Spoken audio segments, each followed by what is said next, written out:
just remind us where we're at with the schedule. If the meetings that the lines that are in rows that are in orange are the meetings of this committee that we currently have scheduled. And then in between what we have is these stakeholder sessions that we've been holding.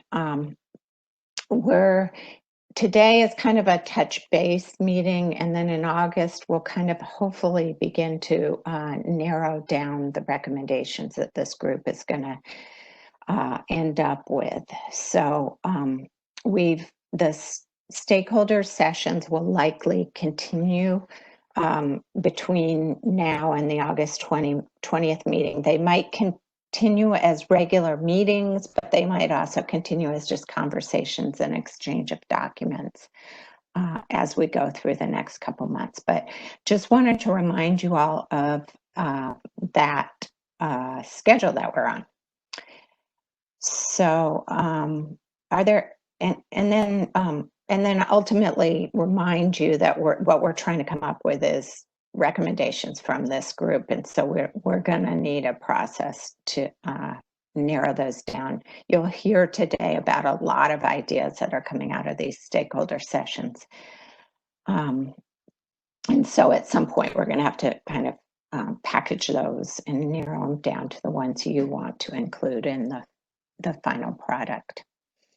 One final thing I just wanted to mention is that we are being joined today by two interns who Commerce has brought on board this summer. Juliet and Liepa are with us. They're both from University of Washington, from Evans School and then the School of Public Health. And they've been hugely helpful in helping us with this project. And we, in fact, have some research from them that we're going to share after the meeting that may be helpful to you as background. So I just wanted to welcome them and recognize that we do have this wonderful assets with us today and this summer. So are there, I'm going to stop sharing. Are there any questions that folks have or clarifications that's needed about that before we launch into the agenda? Well, hearing none, Michael, I'll turn it over to you. All right, thanks, Kate, Milana, and everybody else for being here. Like most of you, I was supposed to be in two places at once, so I'm setting aside the conversation that I was in to be able to be fully present with you all. This has been a lot of work that you all have embarked on with us, and I really appreciate Kate and Brian coming to me last week to ask me to talk about the most boring part of the exciting work of the Clean Energy Fund, which is the budget process. And so I'm curious, I know everybody on this team has got a little bit different experience. I'm going to ask the Commerce folks not to answer this question, but show of hands in the chat, how many people have been involved in making budget proposals that go to the legislature in their careers and maybe more importantly in their current roles. So I'm thinking maybe Dan Schwartz, but I'm curious for the rest of you all, how many folks have experience with budgets? And failing the chat function, if you all want to shout out, that would be okay too. Although I guess it could be 0. And how many people have been involved in advocating? Thanks, Dan. I knew it. How many folks have been involved in, advocating at the legislature, maybe even lobbying for funding for projects? Dan, I'm guessing you again, but I'm not sure about other folks. We have a hand raised from Elvin as well. Elvin, okay, thanks. And so Dan, you said never lobbying, only educating, and I appreciate that fine distinction. Joel, thanks for your comment. I'll see if I can get to the distinction between educating and lobbying, and see where folks fall. on that spectrum. So the way that I have learned about the budget in my time here in Washington State has been through experience. I'm not a budget person by training. I'm a program implementer, an analyst. And the way that I stepped into it was really just sort of answering questions about a very narrow program that I started with here at the Department of Commerce. I was part of the capital budget. And since I've taken over the energy division, the game has gotten much more complex. So there are kind of three big budgets that we track, developed by the legislature. Transportation budget, which almost has absolutely nothing to do with us. There's some tangential connections that have been recently made since Rep. Phi was the chair with green transportation, some work being done at WSU and a little bit here at the Department of Commerce, but most of the transportation budget's off to the side and kind of plays by its own rules. The two big pieces that we focus on are the capital budget and the operating budget. The operating budget does a couple things, gives us the authority to spend money that we get from the federal government, whether that's weatherization dollars or the state energy program dollars that fund the policy work that we do here. So they're basically just setting a dollar threshold for us based on appropriations at the federal level. But they also provide funding either through provisos, like the work that we're doing to implement the clean energy policy, like the Clean Energy Transformation Act or the buildings package, where they say you get X amount of money for this year and maybe different amounts of money going forward in future years to do this work. And then we have recurring funding, carry forward funding, it's known as in our agency, where we regularly get an appropriation on an annual basis of about $750,000 to fund policy activities. That's the operating budget universe, both one-time funding, continuing funding, and specific funding. And then the other budget that we work on is the capital budget, and that funds part of our low-income weatherization program that we call the Energy Matchmaker Program, which is a complementary piece to federal funding. And it also funds the Clean Energy Fund itself. And there's some rules that go along with that funding that are not associated with the operating budget. Operating budget stuff is super flexible. Capital budget's got to go to build stuff. There is, I guess it's a handshake agreement between budget staff and the agency folks here that we're allowed to take 3% of the funds that we receive and use it for administrative purposes, and the rest of the funding has to go out the door for contracts to build capital assets.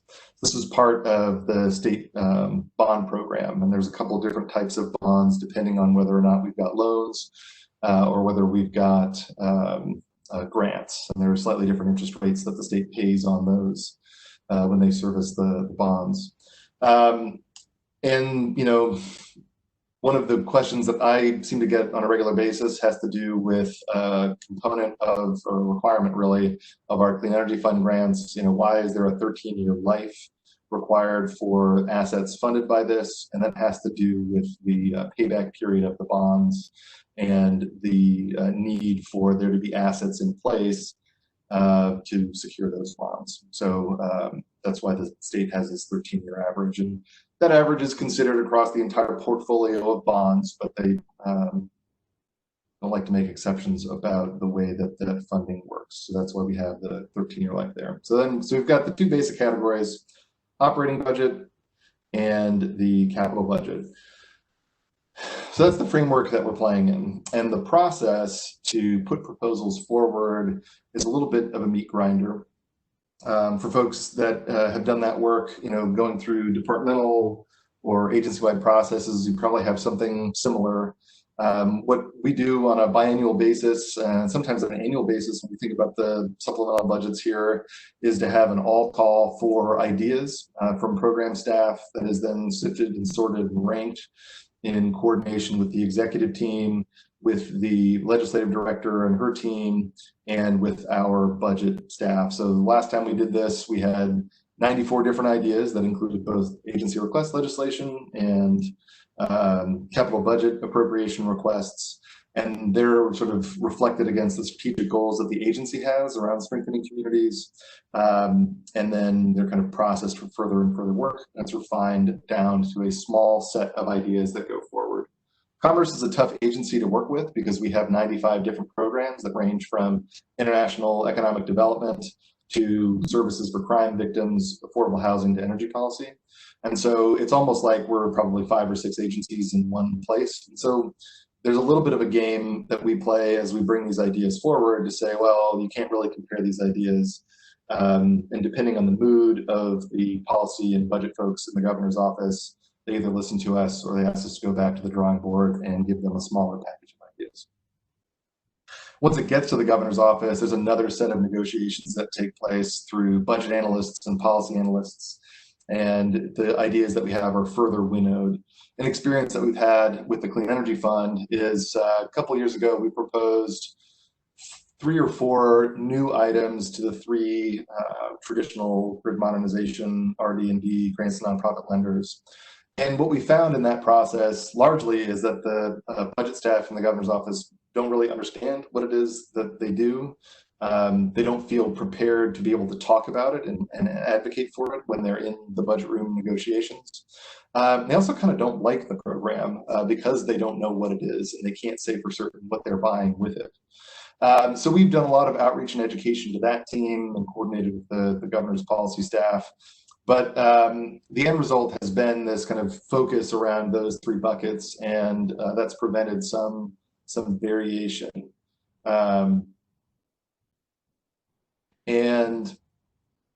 So then after that process, we get a governor's budget, and then it, I think, is almost immediately thrown out, and the legislature starts working on their own budget. Those conversations are they take a while to form because the budget process, it tends to begin later on in the process of the legislative session. But then once they land, they're kind of fast and furious. And what we found in recent years is working with House budget champions. That was Beth Dolio, since she's running for Congress. We're working through the next set of stakeholders to figure out who those folks are. But it's about helping whoever that budget champion is, working on the capital budget committee who wants energy programs, to understand what we do, the types of things that we get and buy with the money that we've got, and arming them for the difficult discussions that they have when negotiating the entire capital budget. So that is really at a high level the process that we go through. What we have found is that affinity and advocacy groups will come to the table and either broadly support the Clean Energy Fund or have one kind of small and minor change that they would like to bring to the table. And that can happen both from outside advocates or legislative advocates. And what we find is that those small changes really require us to go back to the drawing board with our program design and implementation and really start from scratch to incorporate whatever the new idea is, no matter how seemingly small it might be. And in our experience over the past few years, that's happened both with capital budgets and with supplemental requests that have changed the way that previous funding awards need to be dealt with in reappropriations. So it's a long, complicated process without a tremendous degree of control on our part, and it's subject to the vagaries of democracy. I think an important thing to consider, something that we have tried to do more of recently, in particular around the grid modernization work, is outreach and technical assistance. And the 3% admin that I mentioned for capital budget requests it really just kind of limits us to make some tough choices when we want to do technical assistance to bring in new folks who participate in the grants who might want to but don't quite have the ability to get there, to design programs, and then run competitive processes, and also do contract negotiation, monitoring, upkeep, that sort of thing. It's a lot to do on 3%. So just wanted to have raise that to your attention. The last thought is, going forward, there are probably a couple of different pathways that have been discussed at a high level, both within Commerce and with legislators and their aides. and budget teams. We've been in this capital only request since the beginning of the program in 2013. And there are things that we can do well with it, and we know the challenges of implementing the program and having to fight for it year after year after year. So we could continue to look at a capital only request for the Clean Energy Fund. The other thing that we could do is borrow from other capital intensive programs that are here at Commerce that have both the capital request and an operating request that allows them to do more program design, more outreach, that sort of thing in a complementary fashion. And then the third thing that we could look at would be dedicated revenue and appropriating that for purposes of an evergreen version of the Clean Energy Fund. And there have been conversations around a carbon tax or a cap and invest scheme that may pop up in legislative session in January that would be a revenue source that could be tapped into for this. So with that, I'm going to stop, have a sip of coffee, and see what questions arose for folks for me.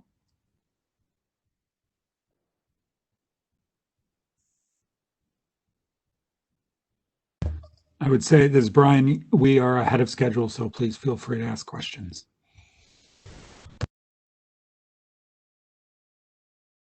Hi, Michael. This is Dan Schwartz. Let me turn my camera on. Sorry. Let's see. Are you seeing me? There I am. Okay. Quick question about a dedicated revenue stream. I have seen that for like JCOTI, the Joint Center for Aerospace Technology Innovation. There's a dedicated revenue stream that provides operating funds to them. Is there something less ambitious than an overall carbon tax or something which we've tried so often in the state that could be aligned with some of the goals of this program, but would not necessarily be an economy-wide thing like JCOTI for that? And I think there's a toxics account that goes to, there's several other kinds of accounts that are out there. Just curious what your thinking is. Thank you. Yeah, I don't have a good answer for you, Dan. I think that the current climate that we're in, the appetite for revenue is complicated. The only other example that comes to mind that is, was regionally appropriate is the system benefits charge in Oregon that funds their energy trust. I think any of those revenue streams are, I think they're going to be controversial. And so the intent, I think, would be to explore what are the other options, how far does the carbon tax discussion go this session, and then how might we find a way forward. And I will just add one comment on, I love the workforce, dedicated revenues going to the workforce that was passed in the last session. And we now have billion-dollar corporations making climate pledges, buying stadia, naming rights called Climate Pledge. We have others that are out there that feel like they are making a next level commitment. And I'm just wondering if there's any sort of coordinated, any role for any of us on this call to coordinate a response that could be supportive in that space. Yeah, I think that exploring that would be a good idea. One of the changes that has taken place in the governor's office, Chris Davis, the person who was engaged in that outreach and conversation, has shifted over to Amazon. I don't know long term if that's a good thing or the bad thing for us, but it does leave a hole in the governor's team with the lead person for those types of negotiations. That coupled with the fact that everyone, including Reed Schuler, Laura McCoy, the governor's energy policy folks, are focused on PPE and the response, just means that it's going to be difficult to do the type of stakeholder outreach necessary to do that. So I would welcome a discussion about what's possible, and then we can see what we could put in motion. Thanks for that question, Dan.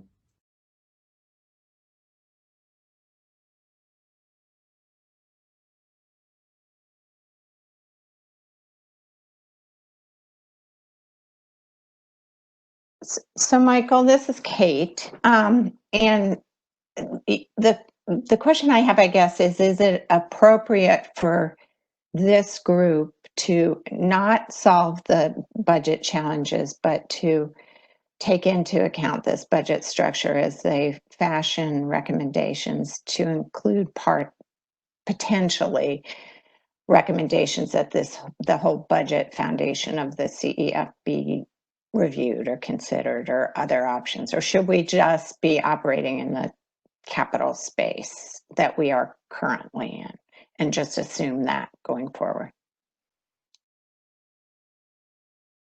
You're muted, Michael.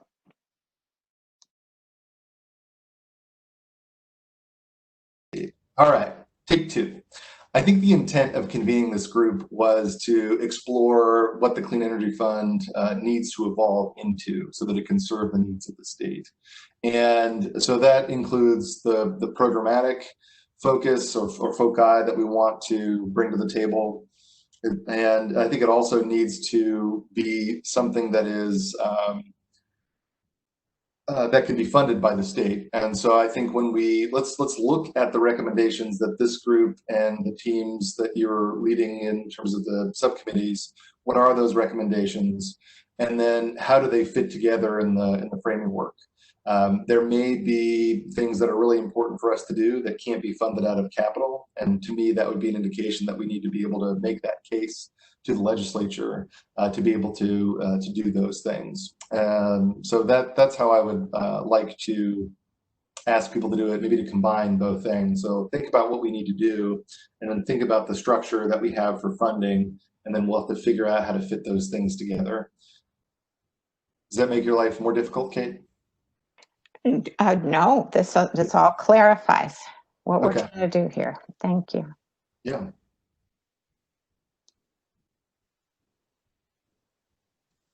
What other thoughts or questions do folks have?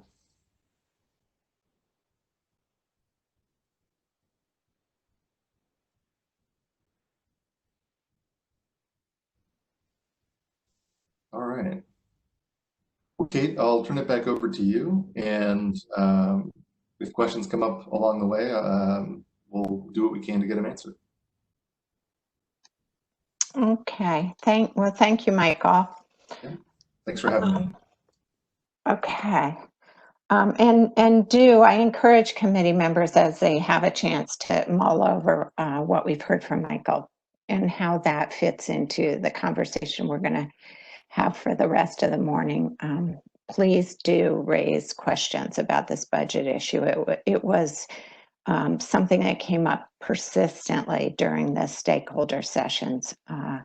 So we wanted to make sure that we had a fine point on the challenges and opportunities that come with the funding of this work. Hey guys, this is Angela. I'll start my video. I guess I was gonna sort of say this for a later conversation, but I guess it's kind of related to the budget mechanics and parts of the budget I don't understand. I know more about the federal piece, obviously. I guess my question is, Michael, you mentioned the state energy program and the weatherization funds that are federally appropriate that flow to commerce. And as I've been sort of having various conversations with stakeholders back in DC, the notion that programs such as state energy programs and the energy efficiency block grant program that got a big tranche of cash in the last sort of infrastructure related clean energy stimulus, the Recovery Act, those are very easy accounts for the feds to put money into. And so one of the things that I was sort of thinking about is, are there any ways, or are there any barriers with respect to the way in which the mechanics of the state budget work, such that, you know, whatever everybody decides are the sort of priorities for the Clean Energy Fund moving forward, you could align, you know, align the focus of those funds from the energy efficiency and community block grant program with some of the overarching policy goals that we've been talking about, as we've all been talking about, sort of the better aligning Clean Energy Fund with policy initiatives on the books in the state. So I don't know if they're mechanical barriers, or even a good idea, but it's something to think about insofar as every sort of draft like energy stimulus bill I see continues to plug, you know, some number of billions of dollars into EECBG. Yeah, there's one technical barrier that would prevent us from doing something like the grants to nonprofit lenders through the SEP formula, and I forget it off the top of my head. It just has to do with some of the language that DOE has around either technology transfer or commercialization. But the rest of what we do should be able to flow through it. There's no particular barriers between what um, a lot of it will depend on timing. So the CARES Act, the last funding that we got from the federal government in March, the executive branch said, this is unanticipated revenue. We're going to, bless it with a magic wand. We're going to spend it. I don't think that legislators necessarily appreciated that. I think during the Recovery Act, the timing was such and the authority of the legislature was such that they shaped some of the things that were done with the stimulus funding. Even the weatherization program was required to develop a training center up in Bellingham, for example. Mm-hmm. So that stimulus funding wouldn't be immune from legislative direction, but I think we can make a compelling case for those pots of funding, based on the work that you're doing, based on the state energy strategy and other work that's going on. The last piece, around the EECBG, obviously not all of that funding would come to commerce. A lot of that funding would go to the largest cities that we have. So there'd be a need to synchronize goals with those municipalities. Thanks for the question, Angela. Yeah, you bet. I mean, as we talk to various utilities and everything, and this whole notion that like vehicle electrification, like if you look at the actual authorization of the ECBG, that is one potential focus that may have particular resonance in Washington State in terms of a revenue stream or something like that. So lots to potentially discuss in the future. Yeah, it's hard not to get excited about the possibilities, but we'll see what we get. I look forward to it. Yep.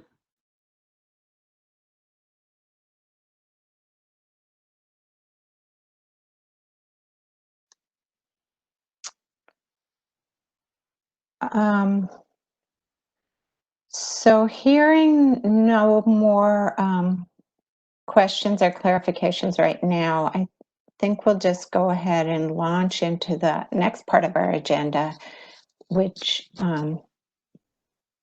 will be kicked off by Jennifer with some discussion about the clean lending work she's been doing with the stakeholders in that area. And so Jennifer, am going to pull up the slides.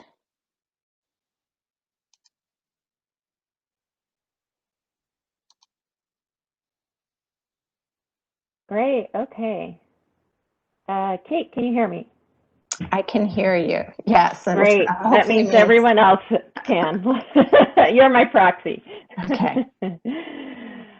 All right. So on the topic of money, let's just continue this discussion and frame of mind that we're in now, thinking about the budgeting process, and then specifically how Clean Energy Fund has been playing a role in financing clean energy projects around our state. So I gave you an introduction of the program and its history and what it's been funding in our last session. Since then, the stakeholder group called the Clean Energy Lending Group has met 2 times. And this group is comprised of the folks that are listed on the screen here. So financial institutions that have been active in clean energy investing and lending across the state. The first 3, the Washington State Housing Finance Commission, Puget Sound Cooperative Credit Union, and Craft 3 are all current grantees of the Clean Energy Fund grants to nonprofit lenders. Beneficial Bank is a CDFI, a B Corp that operates in Washington and does mostly, I would say, commercial scale lending for clean energy projects. E8, I still refer to them as Element 8, but they're a group of angel investors that invest in early startup and clean tech companies.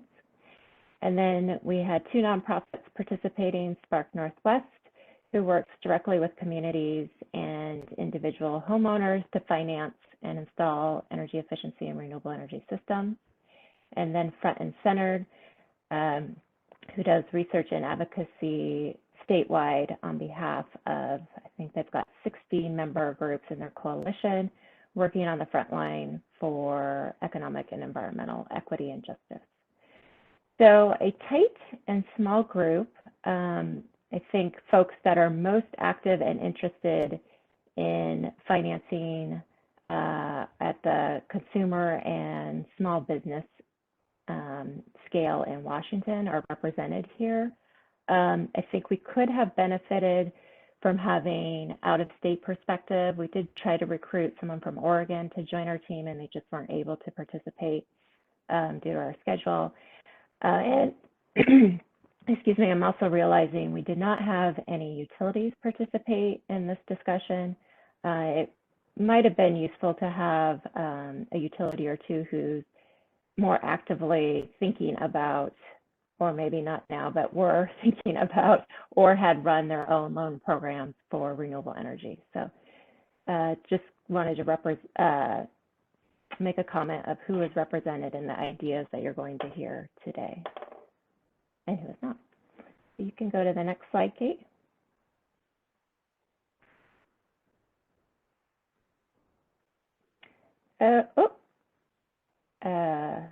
There we go. Thank you. So this is a long list of questions that we wanted to consider. We actually only focused on the first two because they were most relevant and timely to the context we're operating in today. And that is, how can the CEF clean energy lending programs be better structured to incorporate equity and environmental justice principles?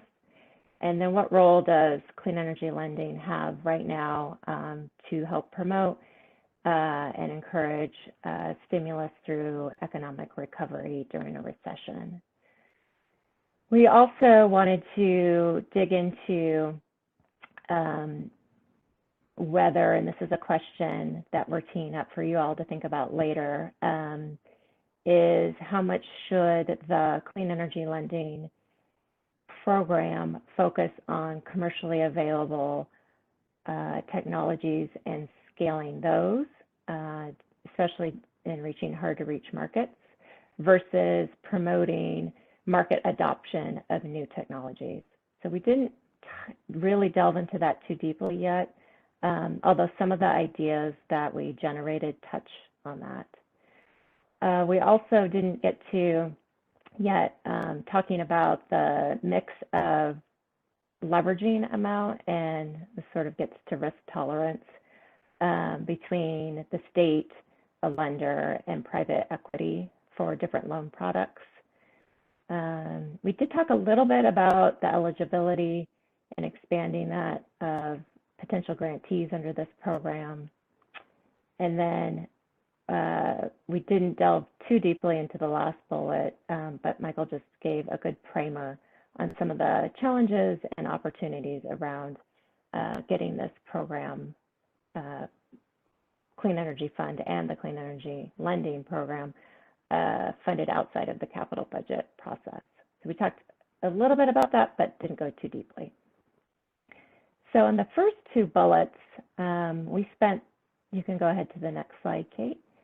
We spent our first session really generating ideas around that. This might be very hard to see, and that's okay. It represents about 10 or so ideas that we generated as a group in our first session. And then Commerce, myself and Juliet, one of our interns, took those initial ideas and did some further research on what other states are doing nationally to expand on those ideas. So altogether, that's somewhere around 16, 17 ideas that are represented in these different circles or spheres.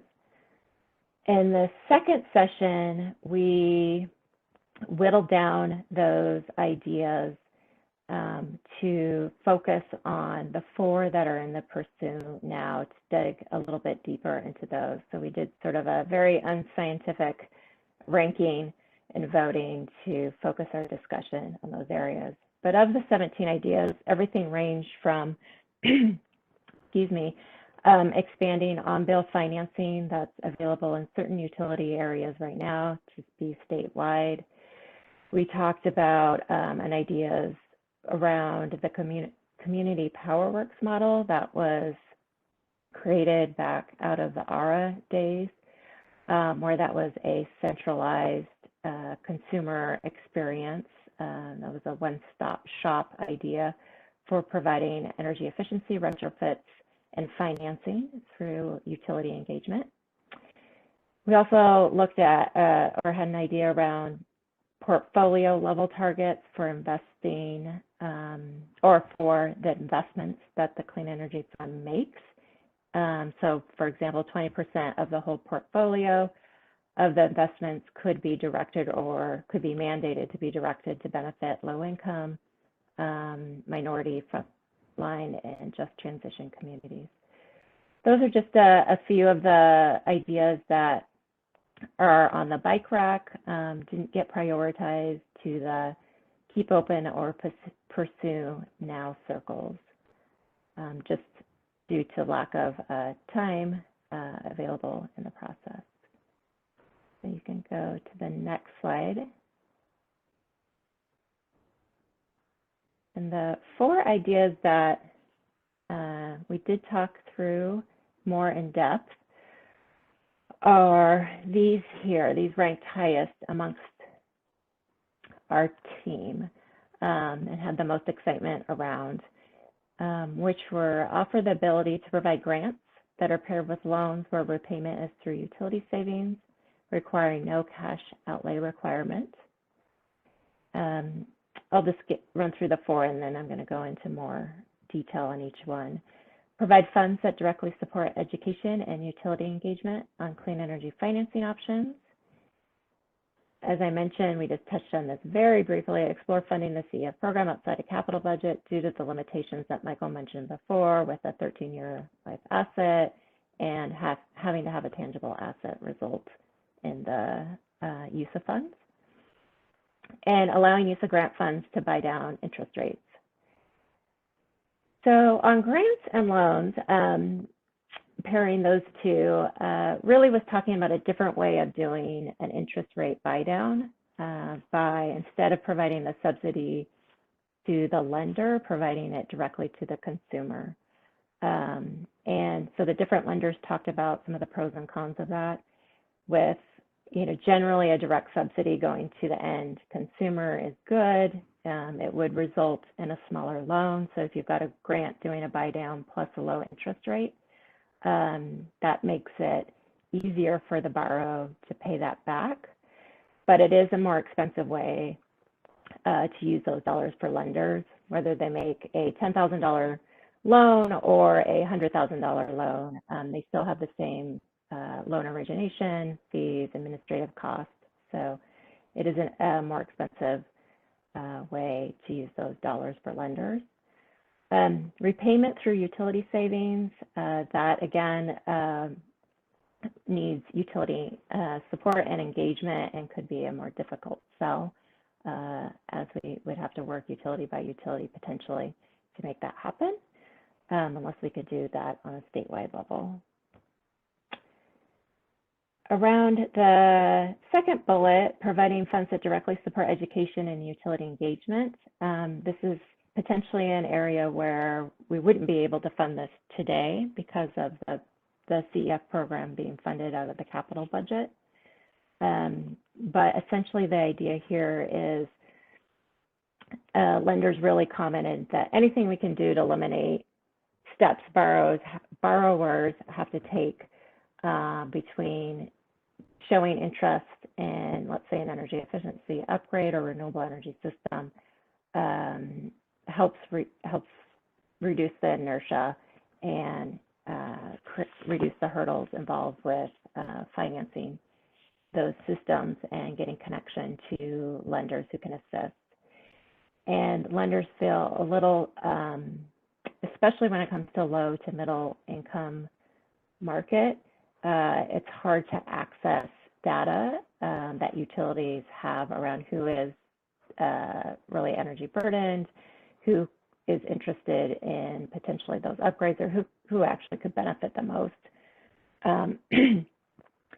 And utilities are leery to advertise or help promote the different lenders and their products because they don't want to be creating favoritism.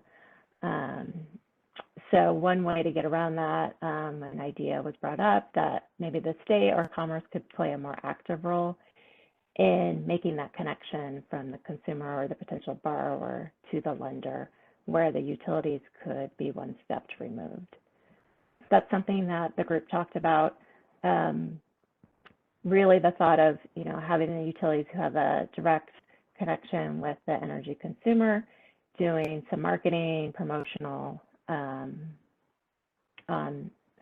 promotional activities on behalf of the lending products. Another idea we talked about is investigating opportunities where we could potentially leverage the existing network with the community action agencies who primarily perform low-income energy assistance and weatherization services to more actively promote and educate and market the different financing products. On interest rate buy down, we had a very robust discussion around this idea. There's still, I think, a little bit of confusion out there right now of whether the current grant funds can be used in this way. But we really talked through some of the pros and cons around using grant dollars to buy interest rates down to even 0%. And, for the lenders, it is an expensive way to use grant dollars because it doesn't necessarily translate into a huge difference in monthly payments. And it sort of begs that question, if it's a make or break for a potential borrower to go from, let's say, a 3 or 4% down to a 0%, then maybe they shouldn't be making that investment to begin with. So there was a lot of discussion about diligence around who should be taking on debt right now, especially in economic recession, and how actively we should be promoting that, or any lender should be promoting that. On the pro side, a few lenders really believe that it helps a lot with perception and marketing to get people interested in the first place. A 0% loan is very attractive from a marketing and promotional aspect. So that's one area we wanted to dig in deeper and really understand if the interest rate is really a driver and potential default rates around that. And that's an area where we can look at history in our state, where we've done that through RA-days, but also look at other states that are doing that more actively. And then I mentioned we didn't delve too deeply into looking at funding program outside of capital budget. We did talk about the limitations with that 13-year lifespan. Many of the assets that could be used to or would be eligible for financing under this program may not meet that 13-year lifespan. They would be under that. So having flexibility there would be helpful. Michael talked about how the need to have a capital asset or hard asset at the end of the day with the capital budget funding. Some of these ideas around doing marketing or providing funding for lenders to really stand up low income financing options and products would not necessarily meet that requirement of having an asset. So having more flexibility to do marketing, promotion, education, technical assistance would be helpful. There was a bill last session, 2541, that I haven't had the chance to dig too deeply into, but it was brought up as an example of a way to create revenue. It wasn't specifically for energy, but it was an idea to create revenue through tax credit sales. That could potentially be a model for funding this program outside of the capital budget. So that is sort of a quick preview into what the group has had the opportunity to discuss so far. We're going to dig deeper into those 4 bullets a little bit further. And then there were a couple items back on that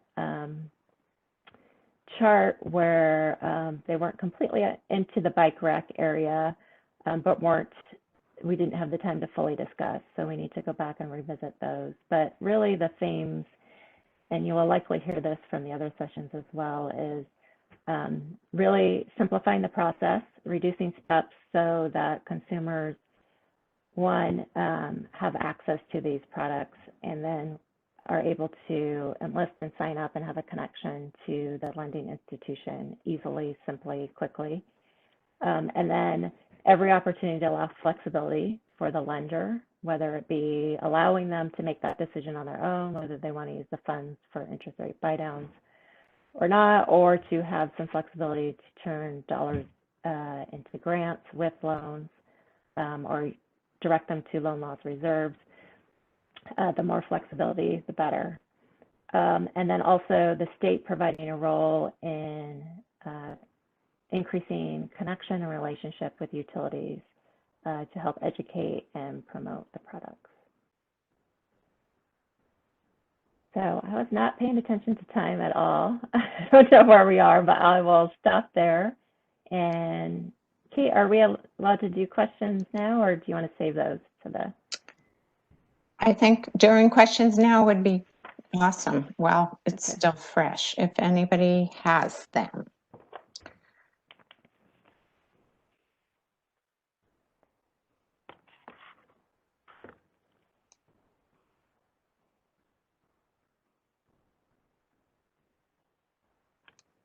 Jennifer, can you see the chat?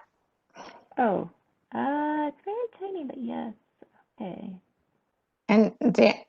And Dan, if you want to just ask your question, you could do that too. Sure, Jennifer, I was just asking what's the status of data and analysis in order to make good decisions by grantees and others. I mean, I saw health disparities on the outside, and that is an area where there has been so much investment to get good answers so that you can drive the right questions. So what's the status of that for energy burden? Thank you. Yeah, that's a great question. And I threw that idea on the chart, but it didn't garner the most interest when we had our second stakeholder session, or didn't garner enough interest for the group to delve deeper into. So I definitely think the environmental health disparities map could be used and or could even be directed to be used.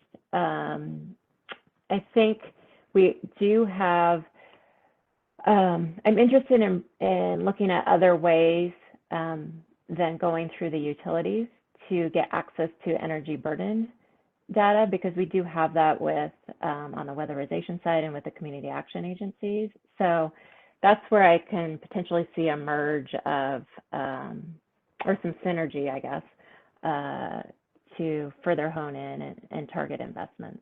But that would need to be backed up, in my mind, by something more overarching, such as that the whole portfolio has to have a 20% or some other number investment that goes to low, moderate energy, high energy burden customers. So I think we can use the mapping tools to help identify, but we would also need or I would recommend a prevailing initiative. I don't want to use the word mandate, but priority around those investments.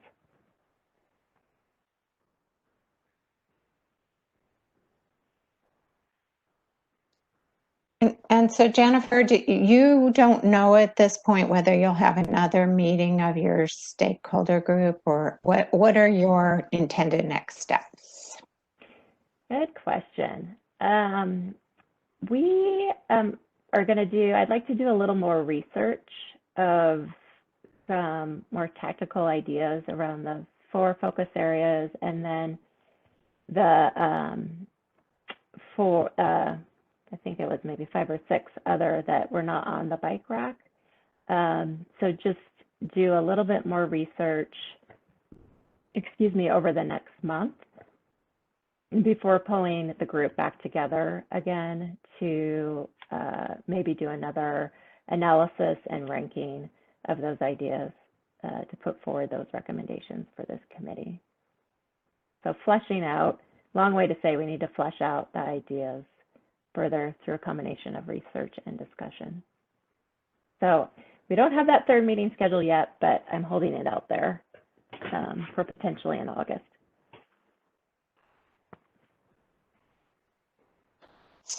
So thank you, Jennifer. And I think committee members, you're going to hear a running theme this morning of a whole bunch of really good ideas and not a lot of time to kind of narrow them down, but it's just something for all of us to think about as we end up capturing these into the recommendations from the committee of how we prioritize those in these 3 different program areas and how you want to best sort through all this as these session leaders bring you the product that they're coming up with.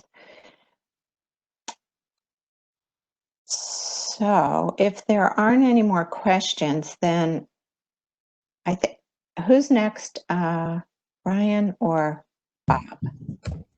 I think by the slide deck, I am next. I think says Bob, but we're going to go with the way the slide deck's set up. So I will start. Okay, I'll get that up, Brian.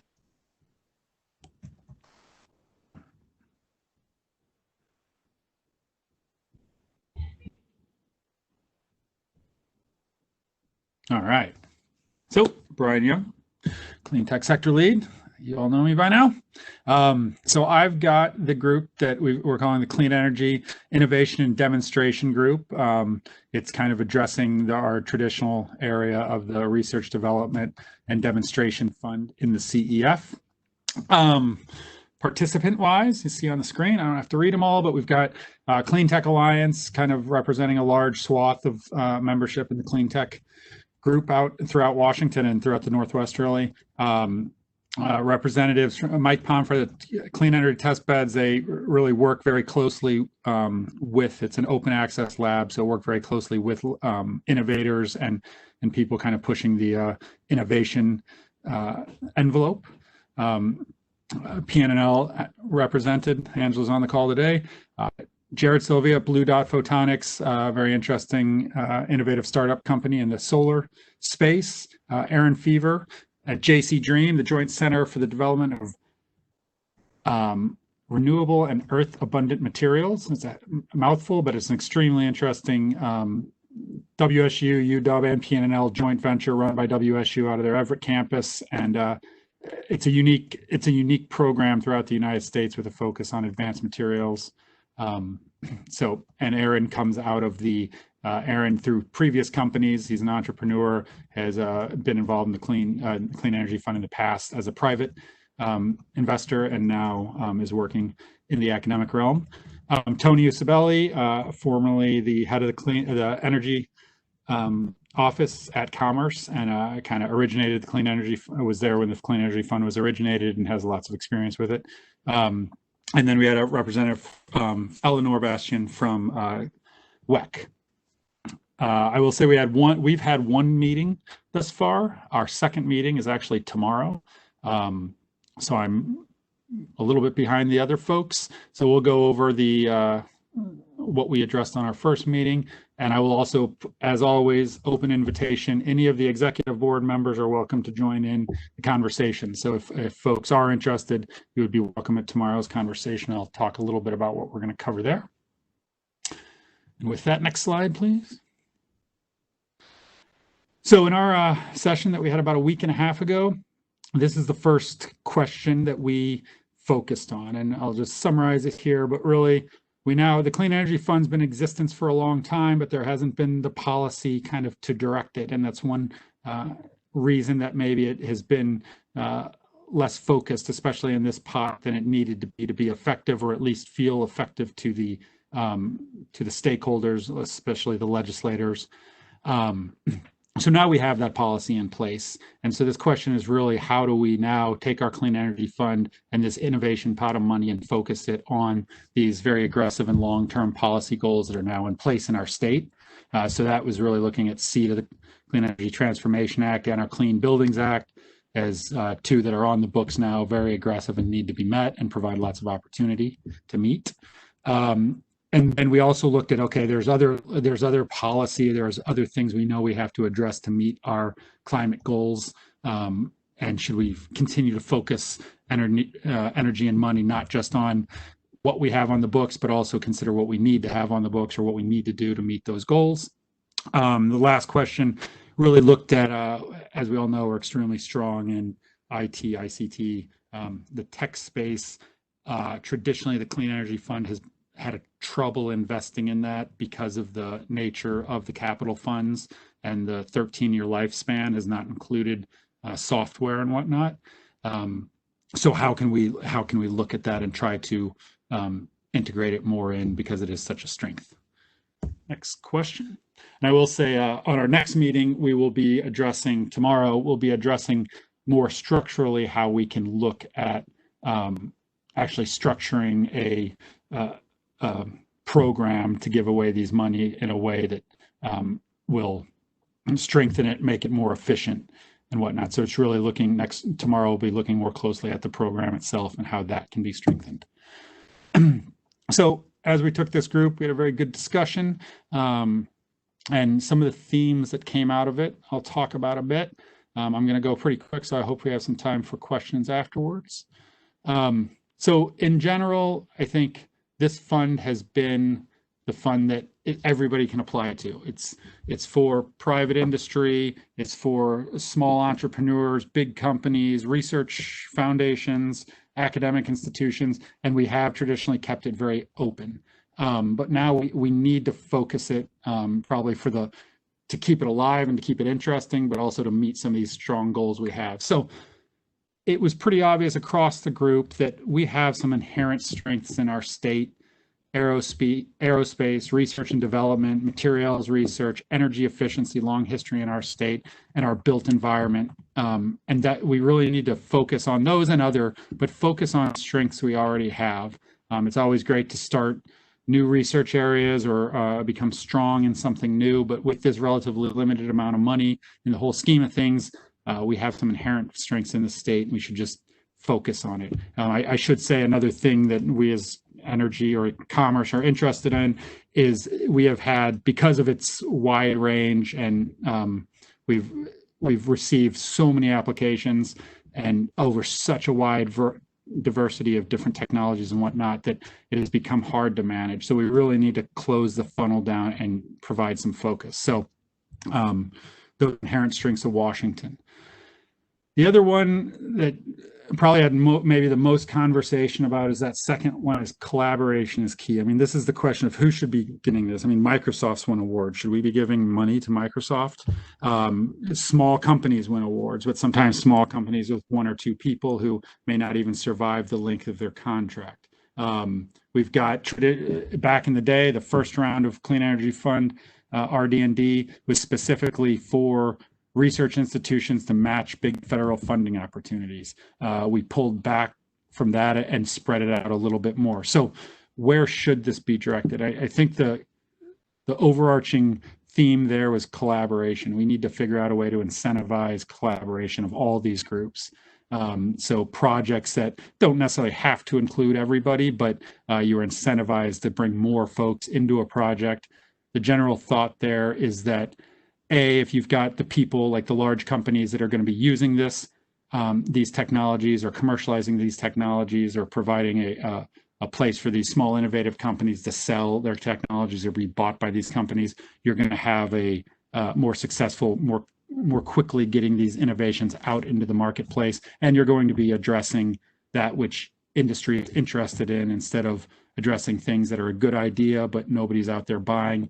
We're now focusing on addressing things that we know industry wants. Also, by bringing especially the academic collaboration and the research institution collaboration, it just helps the success of the projects and the ability for the thought behind those projects to live on longer than maybe a couple-year contract on this. I mean, if it's in the research institution's portfolio, if it's something they're working on, you know that there's other monies coming into it. There's going to be more than just our money looking at these problems. So basically, for the overall success and the kind of not only success of the execution of the projects, but also success in being able to have a large stakeholder group that can support these projects, support the Clean Energy Fund's innovation look is important. There was discussion, and there needs to be more, and that is what we will look at having a third session on in this group. But we need an equity and justice lens to be applied to how we score and consider these projects. But then that question of how do you do that is always hard, and it needs to be well thought out. And it takes time. At the same time, we don't necessarily have time, and we need to do it. So more money and more effort needs to be put into thinking about how an equity lens can do this with keeping an innovation lens on it as well. And that goes to this next point is this is the Research, Development, and Demonstration Fund. It's traditionally been called. There is a bit of a focus, and probably even more so after post-COVID, is get this money out, get it working, create jobs, solve some of the immediate problems.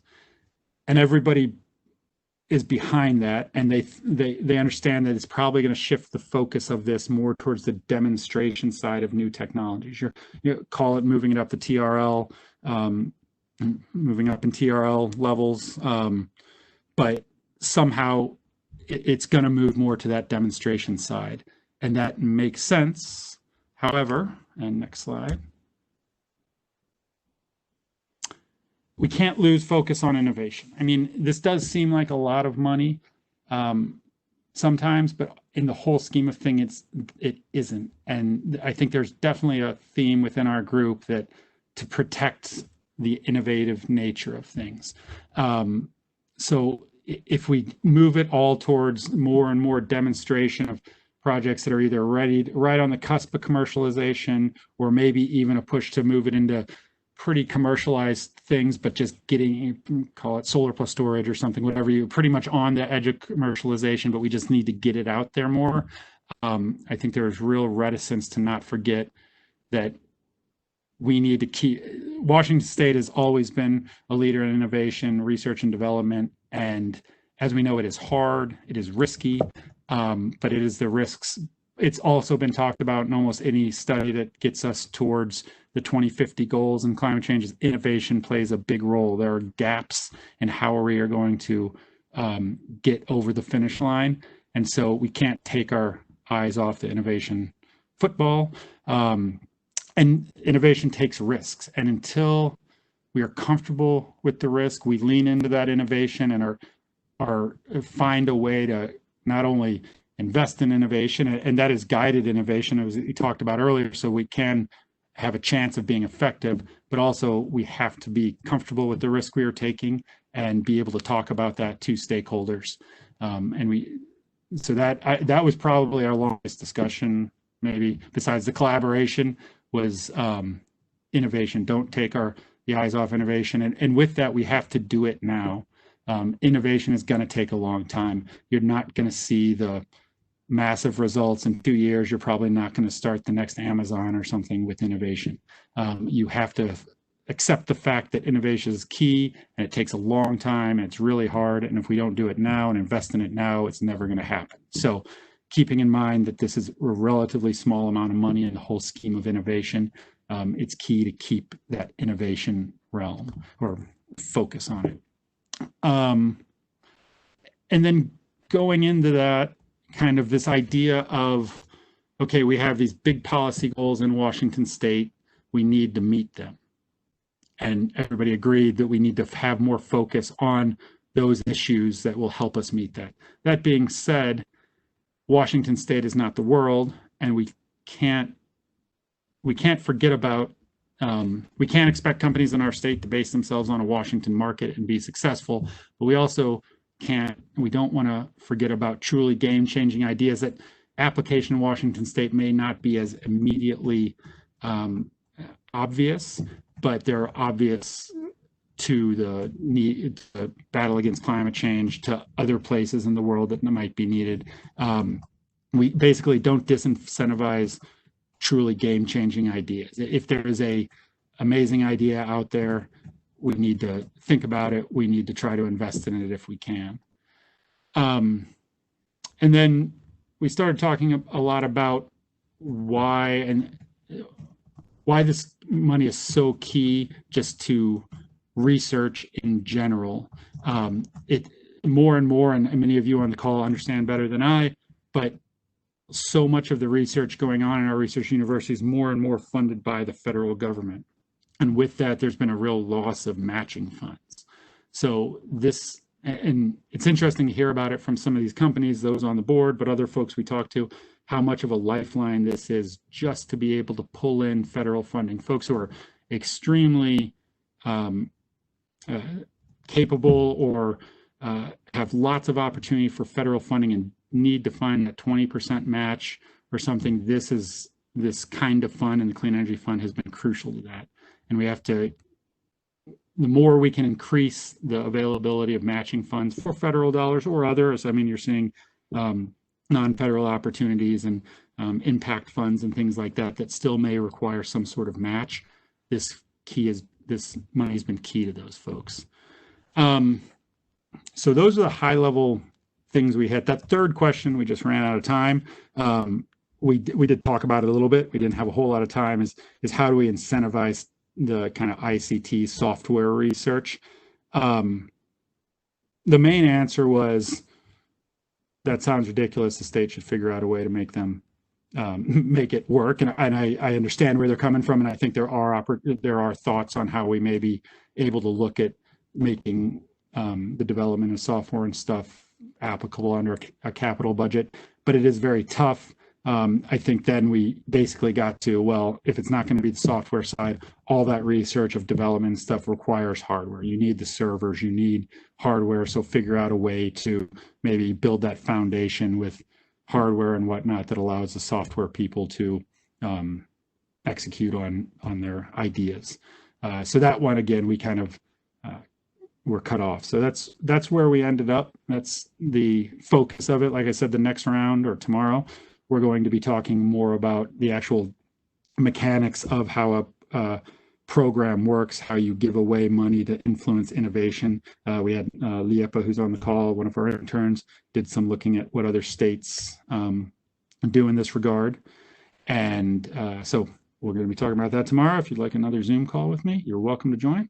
Let me know. I can send you the invite. And I think that's all I have. So questions, because I think we have about 10 minutes.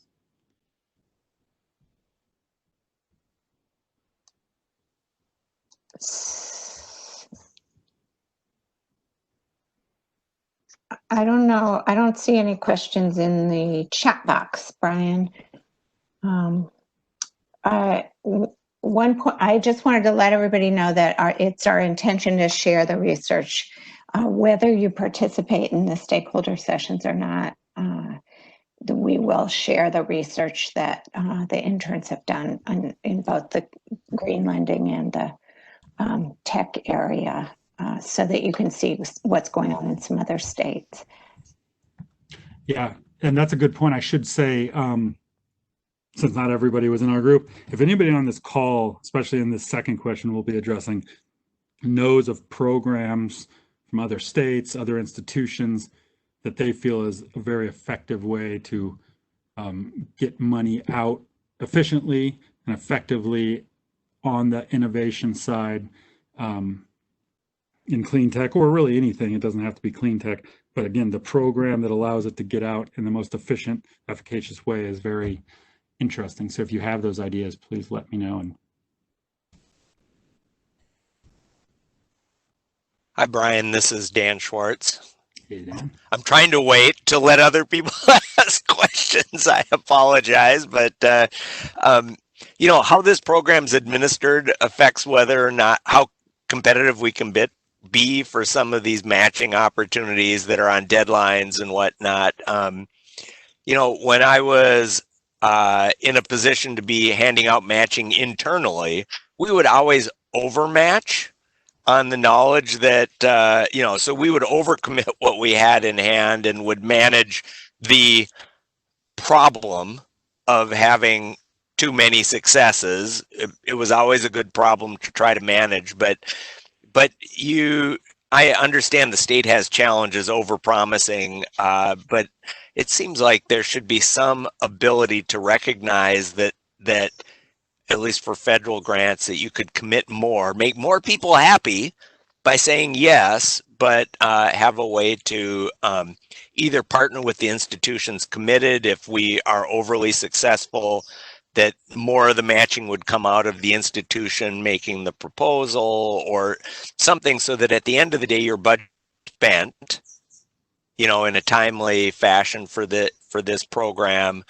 And that would typically require some sort of level of overcommitting and partnering with the donors. Has there been thinking about how to manage the fact that you can't commit a future legislative session to fund something, but then you get left and have to reappropriate and do things at the end of the season?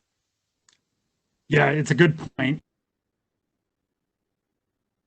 It is a relatively large amount of money, and just statistically, I think we could very easily do that, knowing that you're going to have, and not only do you have maybe more success, but you inevitably have some program projects that we do fund that, again, maybe the company goes out of business or they don't make it to the end of the goal. So you get some money that you have in arrears. Be confident of how you do that. I think in general, and that's why this next question about how we administer this program so important, is like this program. So when it started off, that first one we had, Dan probably remembers this, it was $6 million of funding, and it was specifically for us going after one of these centers of excellence, in particular for like carbon fiber and lightweighting of lightweight materials. Ended up being won by Tennessee.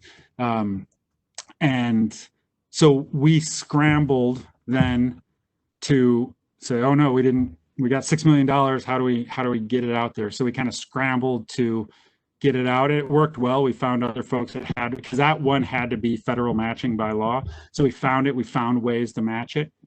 It feels like in a way since then, we've been scrambling on this program, how we can administer stuff. Because internally, we've often talked about that, like how can we leverage or commit more, but there's also some history on this got political at a time in Inslee's administration. So I think there was just kind of that fear of how do we do that well? How do we justify it? What if we do, like, we don't want to make any mistakes with this program at the time, so don't take any risks like that. And then since that, it's been, I mean, we get so many. If we have $6 million, we'll get easily $30 million of requests for this. And we've had 60 applications and been able to fund 8 of them. And it's just always been a challenge to staff and provide the kind of, and then, like I said, they're across technological areas. So it's just been a hard one to administer. And so I think all those ideas that, hey, we could do this, we could overcommit, we've just never gotten to a point where I think we've been able to think hard enough about it, how we do that and how we feel comfortable doing it. So it's always been a discussion, but it's not something that we've ever pursued. And that maybe is where we need to lean more heavily on all the institutions on this call, who I think you all probably do this on a regular basis. As you think internally as an organization, you overcommit. Now, and like you said, if we overcommit and we have to find more, that's good because we brought more money into the state. I think that also gets to the question of, and we've brought this up, this is the innovation pot of money we're talking about. We're trying to a little bit blow up the old preconceived notions of an RD&D pot of money. And maybe we need to look at breaking off a part for private sector, a part for research institutions, and they can be handled differently, because it's a little harder to overcommit maybe on the private side. than on the federal side or on the academic research side. So those are some ideas that I've been trying in general to tell the group is don't get too caught up in what this was, think about what it could be. So I think that's a good one that we'll bring up tomorrow for sure. But, and I would just, if to follow up, at my, when you give a number, like there were 60 proposals, you were able to say yes to 8 of them to meet the request that they had made or something. For my institution, if you made a commitment to 16 of them and said, we guarantee half of it, half of your request, and you must secure the other half, but depending upon where the program's at, it may be 3/4, it may be 100%, in order to, you know, because of those 16, probably only 8 are going to get funded, and somebody else will be making the decision on, does this program really rise to the level of a competitive program? And so you'd probably be able to make all 100%, but you wouldn't commit to supporting 100% of it up front at the application stage. You would then assess at the time the money was needed what you could afford out of the program based on yeses and nos. Yeah, it's a good point. I think we found definitely working, again, I think it's a little different with private institutions or private companies that are just using investor match or whatnot, but we're finding working with research institutions and kind of that point of how important match is to win these, that they are very flexible. If they can get across the finish line with showing some of the match, they can either scale their program to match it or find other opportunities, because once they win that federal grant, other money matching money may come out of the woodwork. So it's a good point. It looks like Bob might have wanted to raise a point as well. Did you have something to add, Bob? Yes. This is kind of a question, but you mentioned in there having a large stakeholder group, and could you expand on that a little bit more as far as what the scope of that would be, or if there wasn't much discussion about that? Well, I think it was more that we should incentivize collaborative projects. So inherently maybe bringing in a different stakeholder group if you had a research institution and a private company, a small entrepreneur, a large private company, and a research institution, you inherently kind of have a larger base of support to go talk to stakeholders and whatnot. So yeah, I don't think it was a specific, like we need to expand our groups as much as inherently by requiring collaborative projects that bring in different stakeholders, you're going to have a stronger argument when you go talk to legislators or whatnot about how important this is. And if you have, quite frankly, at least the feeling is, if you've got folks that are down educating for our research institutions in Olympia, and you have the professional educators from companies like Microsoft and Boeing and things saying this is an important program, and you have small innovative startup companies learning to educate by showing up at the Hill for the first time and talking to their reps and whatnot, that you start building a very solid group of support for this, for innovation. And that really gets to, like, I think the fear within the group, not fear, but like the thought that innovation is hard, it's risky, and it's scary for legislators. And so this is going to continue to, the funding for the Clean Energy Fund in general is going to keep moving towards that more like put steel in the ground, put people back to work, and leave innovation for others. And our group doesn't finds the innovation side extremely important. And just somewhat of a follow-up to that, or maybe some reflection on being involved in the early parts of this program.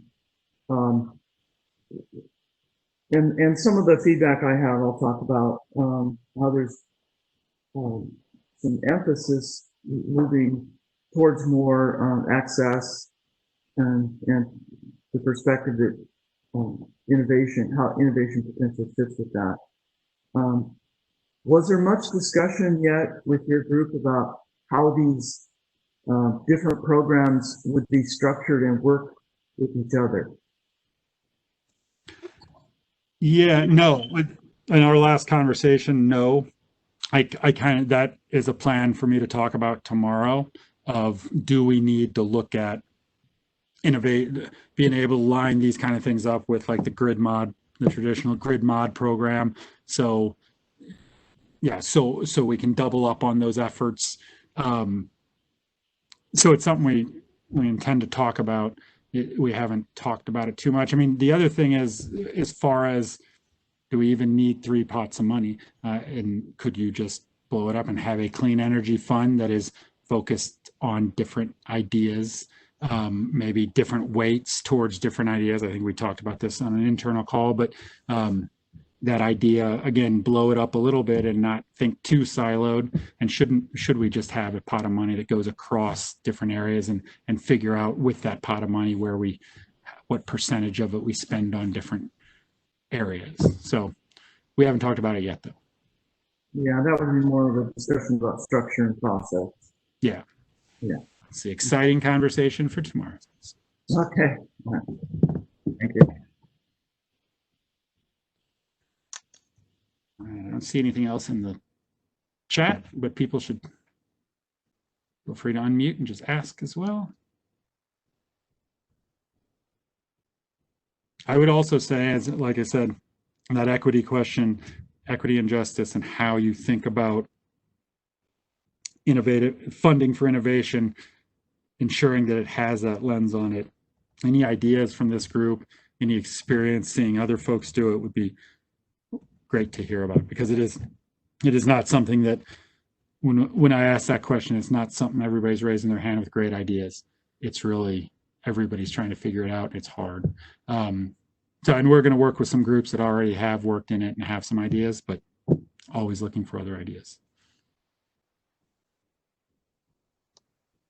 And this is Kate, and I guess I'll just flag on the equity. And there has been some good discussion of equity, which you all heard about a little bit at the first meeting. But one of the things we're finding out on that, as we attempt to put in place more equitable programs and take into account environmental justice concerns, is that work requires time and resources often to bring people to the table and make sure they're included. And the challenges of doing that within the 3% administrative cap that we have can be, it could be a challenge. So anyway, that's just something to kind of bear in the back of your mind. But I think we will continue to have this discussion. And Bob is probably going to talk about it a little bit in his presentation, which is coming up. We're slightly behind schedule. I don't want to, if anybody has any questions or comments for Brian, please raise them now, but otherwise I'll just bring up Bob's presentation.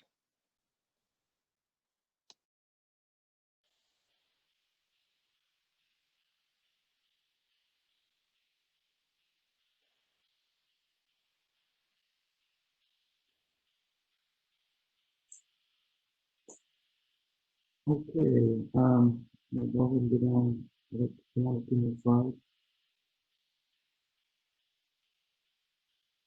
Okay, the folks hear me? Okay. Bob, this is Kate. You're sounding a little bit like underwatery. I don't know if there's something. I'll try to speak up a bit here. Does that sound better? Yeah, hang on. Sorry, I can't talk and do the slides at the same time. Okay. All right. Okay, so I have some ground to cover here, and I'll try and cover it in 15 minutes. So for the infrastructure group, which is, just as a reminder, is been somewhat broad. It was content to focus on what was originally the grid modernization subject area, and it also included electrification of transportation, and then the low-income solar, which are relatively new programs. So we ended up with a pretty diverse group of participants, several utilities, several other interest groups, research institutions, some that are, what you might consider to be private companies that service or support the types of projects we talked about and subject matter. Go ahead and go to the next slide.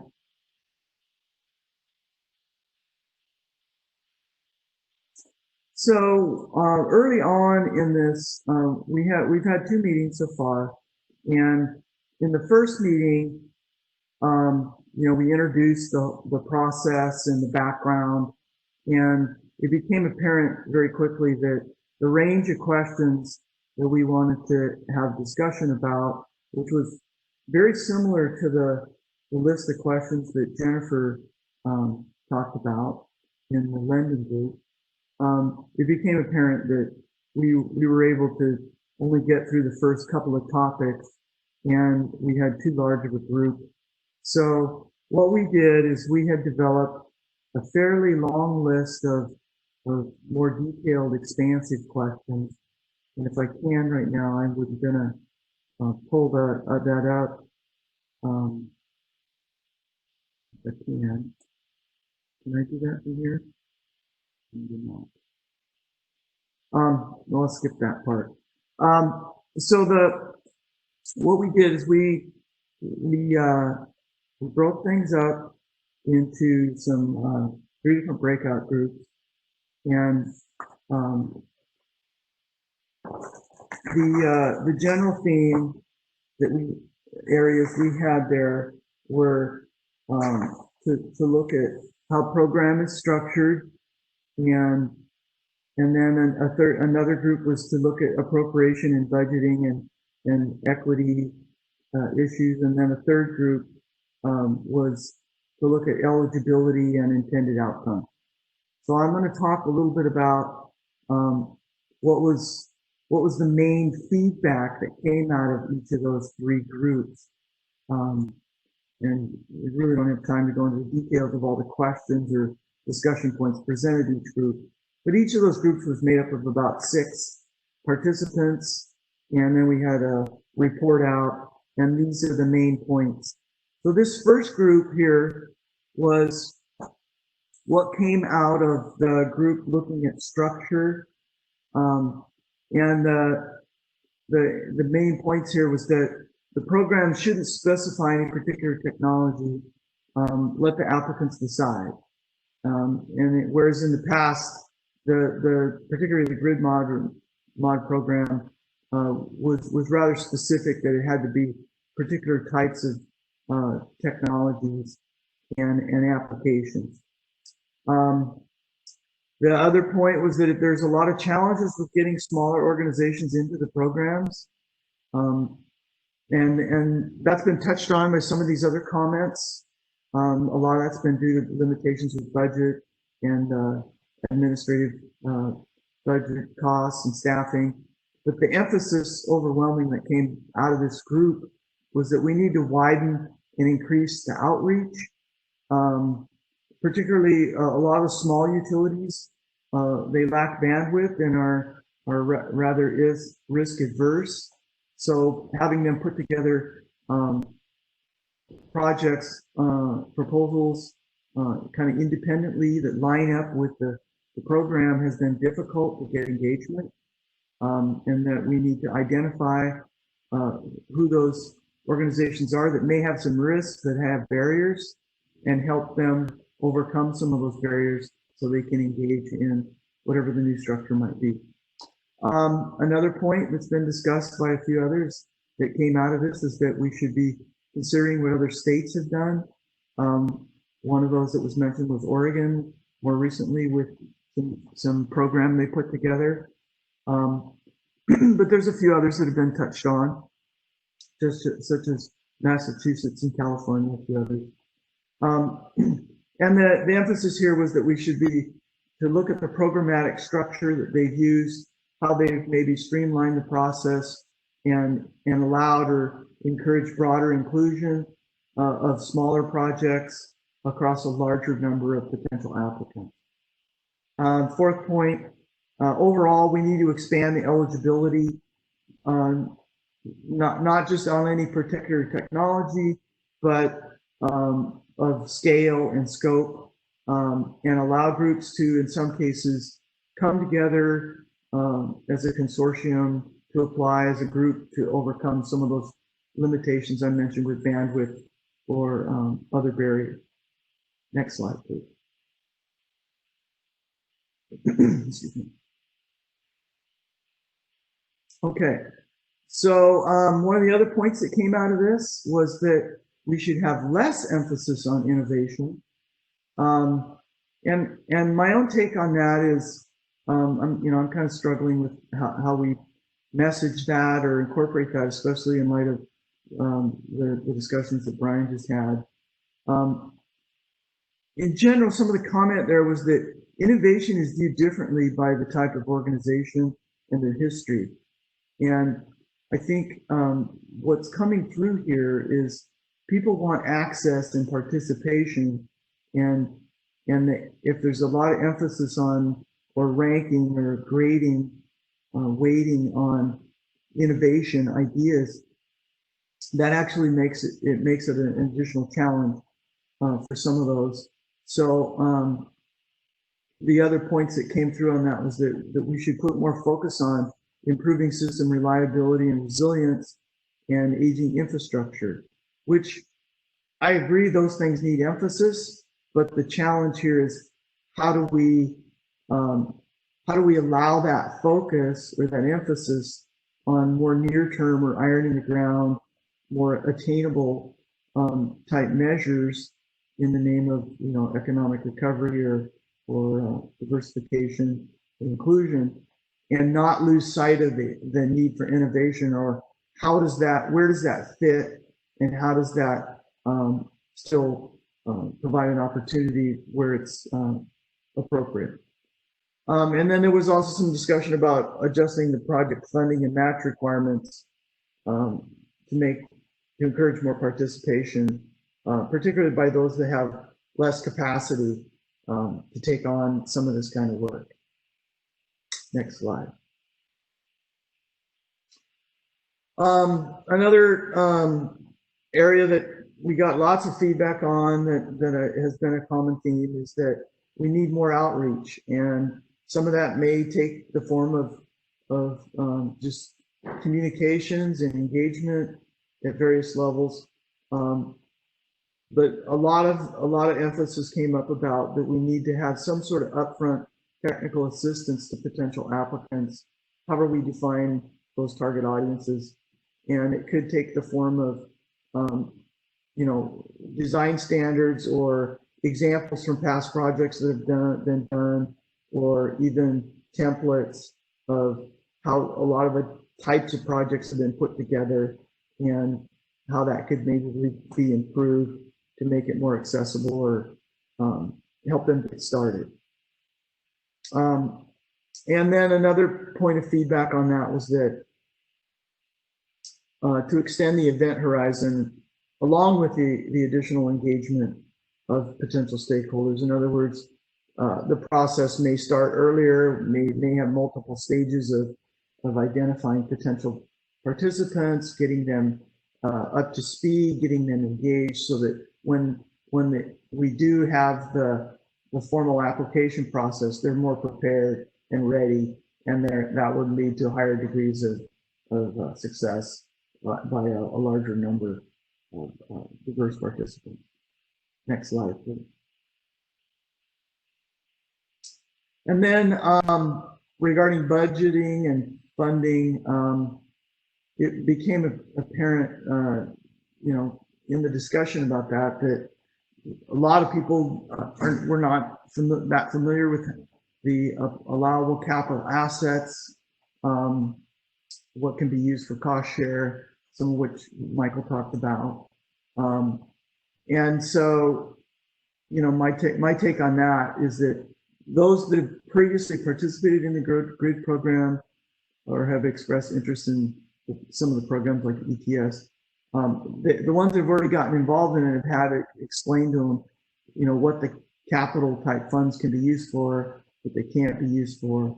But a lot of the potential newcomers or potentially interested parties were down the curve on that. So again, that's another aspect that we need to address, not only what flexible opportunities there are but making sure it's understood which portion of the project can be funded through, say, capital fund, and if we were to find some other flexible alternative to fund some of the upfront work, how far that can go, and at what point some of the costs need to be applied towards the grant funds that would come out of the capital area. Again, another point made about using some more standardized project plans or templates or examples. And then again, upfront assistance, feasibility type studies, developing roadmaps, to participant groups so that they understand what the steps are and the process for not only qualifying for a grant, but then qualifying for matching funds, and how that could potentially tie in with their CETA compliance plans or roadmap. Next slide. And in the group that focused more on equity inclusion, some of the main points that came out of that was to consider using a similar type roadmap that was used for electrification of transportation and low-income community solar. Just an additional comment on that. There was mention about using environmental health disparity map tools. That my understanding is that was used in the ETS process. Michael Barish could probably expand on that more because he was more directly involved in that. But there was certainly some interest in using some of those tools and methods in the future for the clean energy infrastructure type scope. And that might be something that it warrants further evaluation or and some sort of funding or priority. And then there was also, the general point that there's probably some groups that aren't well represented, even though we had a pretty large list. But some of them, we invited a lot of groups that were from the environmental justice perspective, but a lot of them had a difficult time with participating at this time due to a lot of other distractions and other issues going on. And again, improved outreach and engagement is going to be critical for long-term success. Next slide. So when we brought the group all back together, we tried to focus on some kind of near-term or medium-term themes. The general comment from a lot of folks was that what we've done so far with this group is a useful step to engage more dialogue and define a stakeholders group, and then provide that feedback into this overall ECPAC group process. And that another comment area was that significant coordination between the three pathways of lending, infrastructure, and innovation and demonstration will still be needed as we move forward with the new program developments and structure. So those were the main areas I wanted to cover, and I think that's the end of my slide deck. Maybe one more. No, that's it. Oh, there's one more. Okay. This is kind of more of an open discussion thing I put on there that is due to some conversation I had with other folks that were helping with facilitation. And that is, what kind of appropriate balance between bringing new technologies to market, such as, the discussion earlier about innovation and the need to keep the focus on it, versus scaling up and increasing access to things that are closer to being commercially available. And what kind of technology readiness stages should we be focusing on? I think there's some work that could be done in this area that is really kind of difficult to do in an individual pathway stakeholder group. And this is I'm presenting this here for further discussion with the ECPAC group. And then another area was, what consumers or producers should the CEF programs be designed to target? In other words, in the past, the grid program has been very narrowly focused on just retail electric utilities in Washington State. And within that, there's been some who have stepped up and put a lot of effort into participating and have reaped most of the benefit. But then there's several groups that have some interest, but they have a hard time being reached or getting involved. And also there's probably various consumer groups that would greatly benefit that we haven't even really fully identified or prioritized yet. And so I think some general discussion about, where are we targeting, and there isn't going to be one target area, but I would go so far to say is it probably shouldn't be a dozen different target areas. It probably needs to be,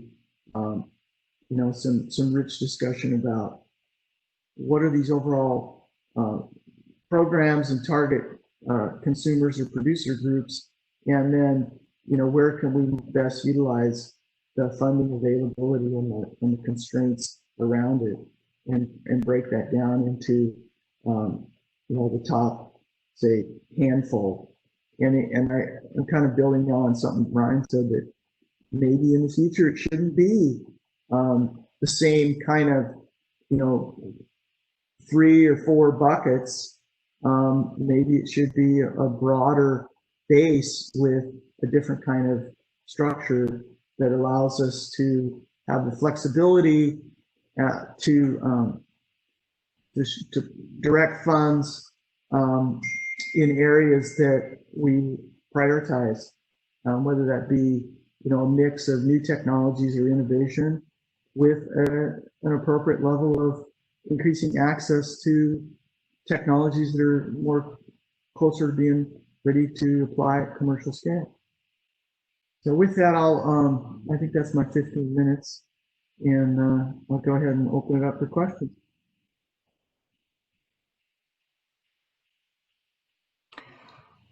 I'm just going to jump in and say as well that Michael Breach is on the call on a cell phone. So Michael, I just want to give you a heads up. I'm going to unmute you because I know you can't unmute yourself, not with any expectation of you, of putting you on the spot, but just so that you have control of your audio.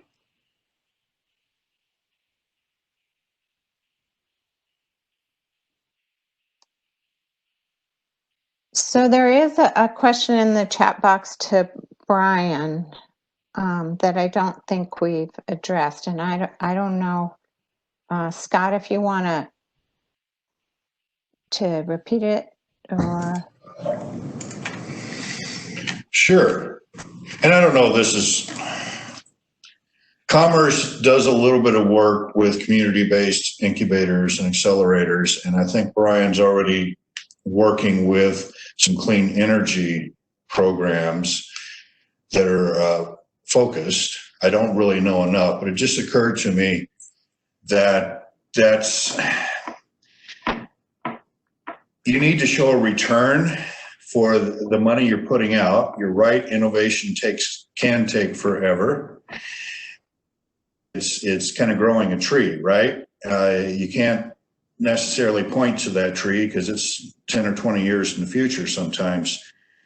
But what you could do is support the plot, the garden or whatever that we're growing in, and that's those incubator and accelerator type programs and the approaches. And there's a mess of them around. UW's got some really nice stuff going on. And so I was just wondering if you've thought about or seriously taken a look at that direction and for what it's. So in general, yes, I think, well, no, in that, like the Growing Rural Economies group, I don't know about it. I'm sure Commerce has a role in it. You're right. We mainly have focused on those that are clean tech focused, but doing more and more work. I just worked with the Navy last week or 2 weeks ago on a proposal, and they've got a set of these maker spaces that they're trying to get outside the fence Sorry if I have really bad feedback. But we need to, in general, I think at Commerce at the state level, but also within my group, there is an understanding that those open access facilities are key.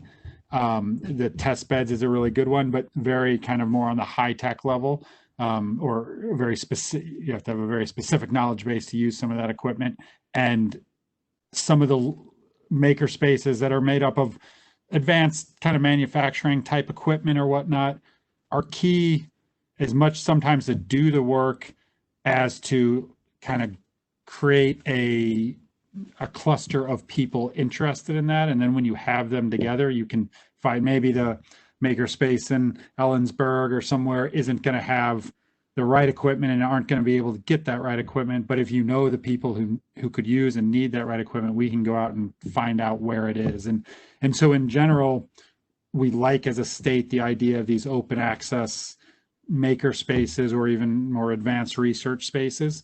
What we need to do probably is figure out a way to network them better. So yeah, and like these, and this is a lot of, like, I really interested, like Scott and Elvin and folks like that, that do, their universities are located in the more rural areas or whatnot, like knowing what your communities or your students or your researchers can access or can't access is going to be really valuable, because I have a feeling we're missing a lot of networks out there, and how to get them in and useful. But the one good thing about the Clean Energy Fund too, and the RD&D, is like, because of that capital focus on it, the capital funds, we've also often seen folks who've won those awards use it very much for that, to build out the infrastructure of a research space or a laboratory. And then they do the RD&D focus has been very project focused. We don't like invest in a company. We fund a project, but often we've seen those projects basically build out a laboratory that can be used for that project, but then continue to be useful for that company or for that university. So it is an area that we're all interested in doing. We didn't talk about it as much on the last one, but we probably should. And yeah, and input, and we don't have to do it all now, but as you guys know of those networks, or again, seen other places that have those networks that are really effective. I'd even say up into BC now, we've got a joint collaboration with BC around this, and looking for opportunities on the other side of the border. So any of those networks that exist, we should tap into.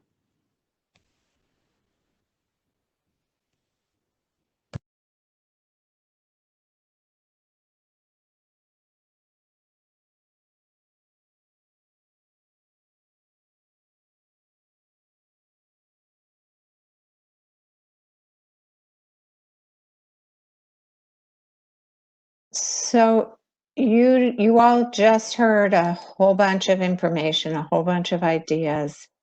I guess, the discussion questions that we had up on that last slide are on the agenda in case you need to be refreshed by them. But we were hoping to have some higher level kind of conversation with you all about just your impressions from these different ongoing conclusions that we're coming up with, but also your thoughts about how we further the work of this committee and the end product that we need to produce. So very interested in hearing whatever comments you have on that.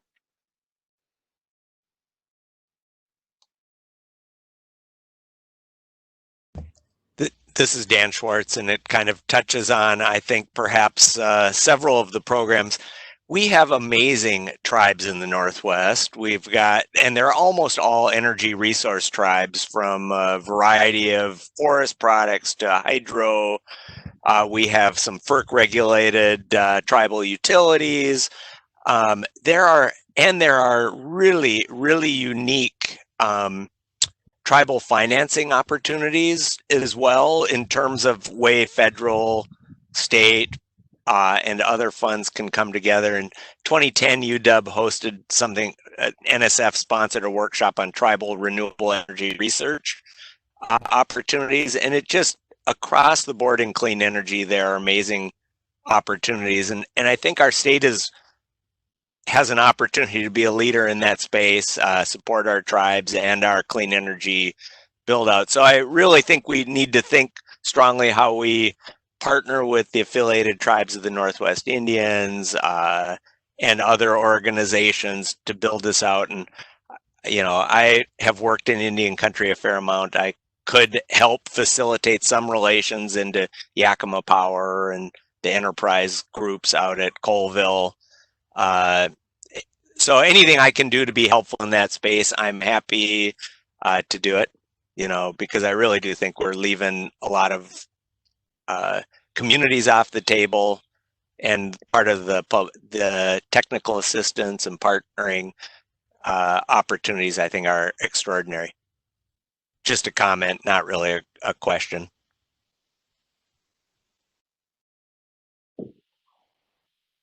Yeah, this is Bob. That comment or type of discussion has come up a bit in the infrastructure group. And what I can share is that in the past, there's been some contact or dialogue that I've had with people representing tribal interests, either directly or indirectly. And the challenge we've had in the grid program is that in the past, it's been, you know, the qualifying applicants had to have been a retail electric utility. And, you know, the idea they're having is they're not quite there. They may have a case for getting to that point, but they would have a hard time of meeting that qualification at this time. So that's an example there of, if with further outreach and technical assistance, we would probably have a better idea about what those opportunities are.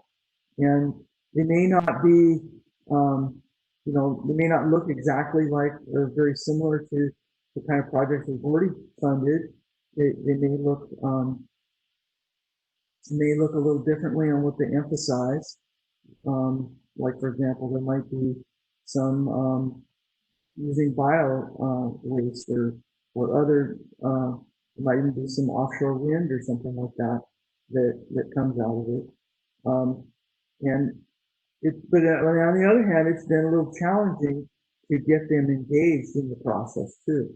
And I think that's one of those areas where that I referenced to, where we would have to allocate some funding and some priority on putting that effort into doing that engagement and level of upfront work and see where that might go.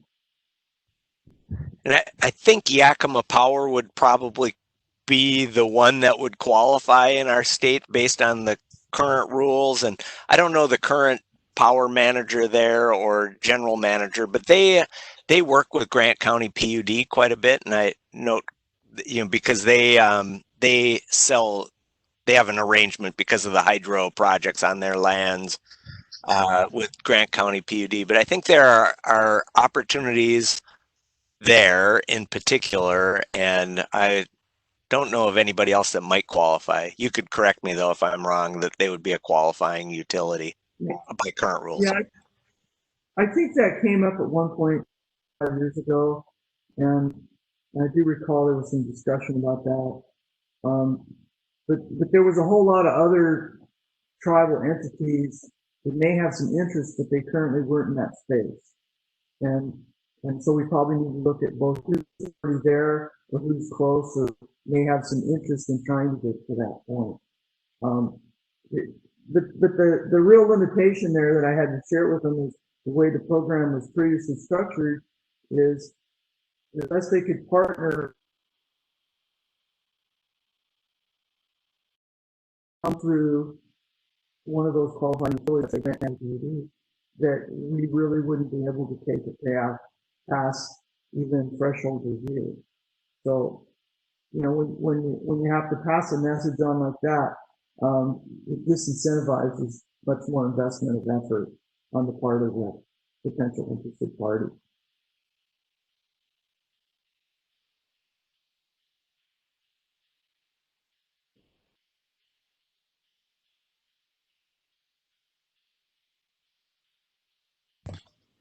Hey, Kate, this is Brian. I was wondering, could you put those questions, those open discussion questions, just back up on the board so folks could see them again real quick?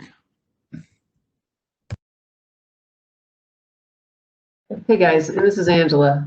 Just on this general topic, I'll share that definitely, Dan is onto something here. This is definitely a conversation that a number of the program offices at like the Department of Energy are having right now in terms of how do we engage a broader swath of communities, including with a focus on tribes.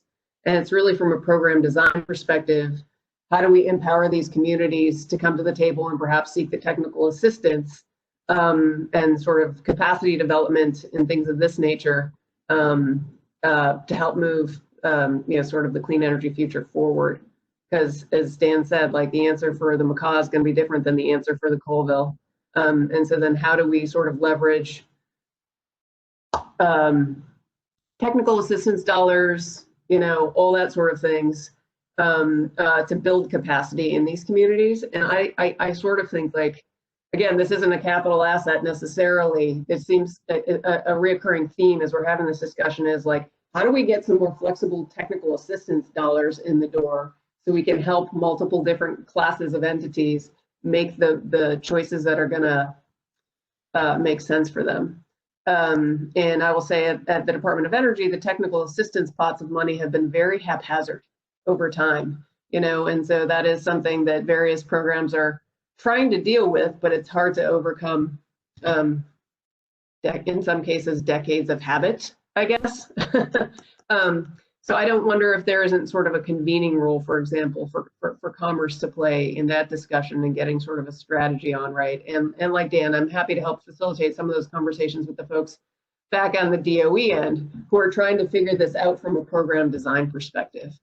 The other question, and well, I have an opinion that is my own and only my own about the whole TRL level question, but I'll pose another one that's somewhat related, which is the thing that I keep thinking about in some of the conversations we're having amongst utilities, who are themselves sort of trying to grapple with the equity and inclusion questions, but also sort of there are multiple factors that, because we are blessed with more than 60 electric utilities in the state of Washington, blessed, that are affecting multiple service territories. And so are there some things that we do sort of programmatically that would incentivize, and it might be just too hard contractually, I don't know.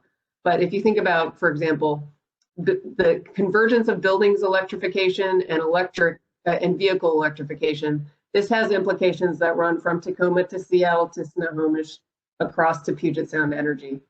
Are there bigger chunks of sort of planning to inform infrastructure and that cross a few of these boundaries on some of these bigger ticket items that are nevertheless going to be strategic in terms of, okay, so what is, without central planning, which is sort of forgotten, but like what are the no regrets strategies that cross some of these institutional barriers? And is there a way we can use some of the CEF programs or otherwise to help incentivize those conversations?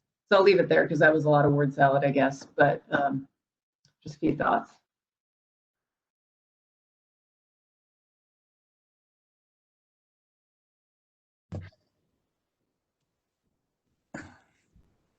Yeah, this is Brian, Angela. I mean, I think that's what we struggle with the Clean Energy Fund in general is like these requirements. It's coming out of the capital budget. It has to be competitively awarded, 50-50 match. Like, how do you then use that to incentivize the larger collaborative conversations? Because I think Bob knows better than me. I mean, what one utility needs or feels they need, they're looking across those boundaries is very difficult, especially within, I think, Bob's pot of money in the grid modernization. And I don't think we've gotten an answer yet. I think the best thing I've seen happen there is those utilities that do partake in this, Bob gets them together on a fairly regular basis. And I think that conversations that come out of those meetings help break down some of those barriers. But how do you how do you get that conversation out to those that aren't already participating in the Clean Energy Fund? I think that even goes into the tribal side, as well as how do you get, and I often feel sometimes when people think about talking to the tribes, it's the question of how can your assets or what you have in your area help Washington meet its goals, where the question really should be, what does your community need? I think you were getting to that. Exactly. Angela, what does your community need?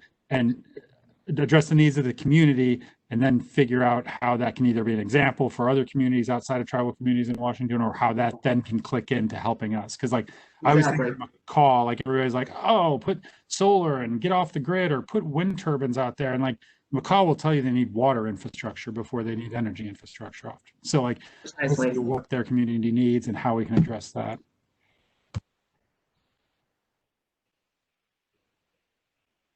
But I don't have any great ideas on how to bring everybody together and have the bigger conversation. It is important though.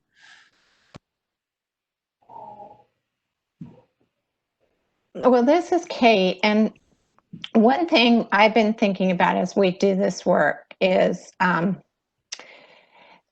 because I'm deeply involved in the energy strategy work that we're doing right now, which is the bigger picture, looking at where Washington's going in terms of our climate goals and how we can get there over the next 10 years, most immediately, but in the long term, how we can set ourselves up best long term to meet our goals.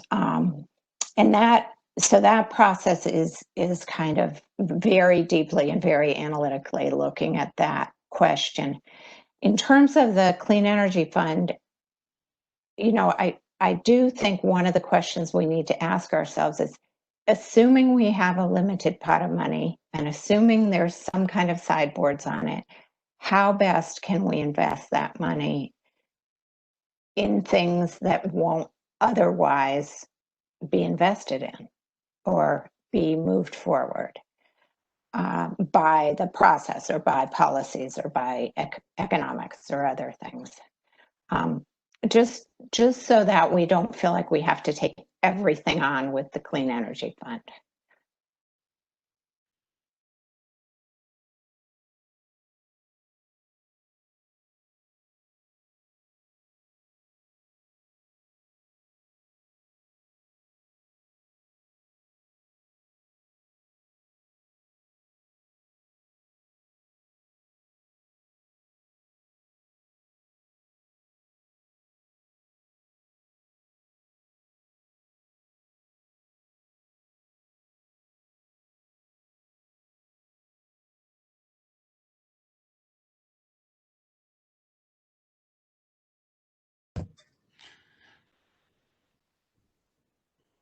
I will say in general, like these groups that we have, these subgroups we have and whatnot, we're trying to pull information out of a larger group. We're going to get some public input, but at the end of the day, it's going to be this executive committee's names on these recommendations.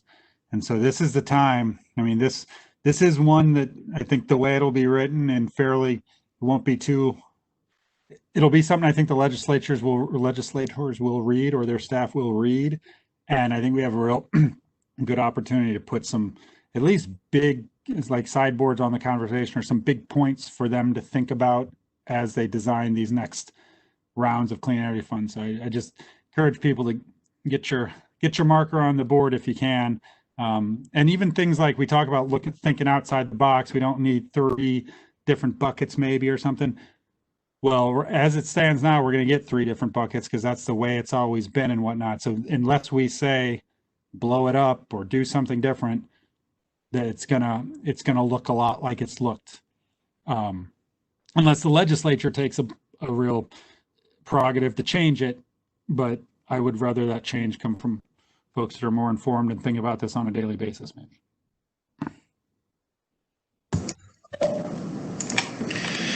So, go ahead, Dan. All right. I'm hearing a couple uniform challenges, I guess. One of which is, how do we engage people who aren't already actively engaged, whether it's the tribes or low, energy burden communities? And that's a lot of work, as everybody knows, but it could be a very specific process that's set up working in that direction. Another challenge is the sense of, or the tension between innovation and mature technologies. The utilities, really are not going to be excited about innovation. They need something that's going to be reliable. They don't want to be out there at midnight trying to fix that thing that nobody really understands. And so there's definitely some different tensions. And from my perspective, I would say that it's nice that we've got somebody, or a pot of money rather, that's looking in one direction, and another pot of money that's looking in that mature, final, let's get something built for the next 30 or 40 years direction.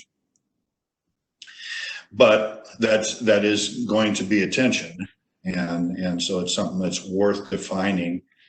How much, what's the balance? And then, which gets me to the final point, is what are the priorities? So we're talking about a lot of different opportunities. We're talking about a lot of different things that could be done, but what are the short-term priorities? And we discussed this a little bit at the first meeting, and you referenced it today, is that we've got the Clean Energy Transformation Act, and we've got the Commercial Building Energy Efficiency and state policy that are required.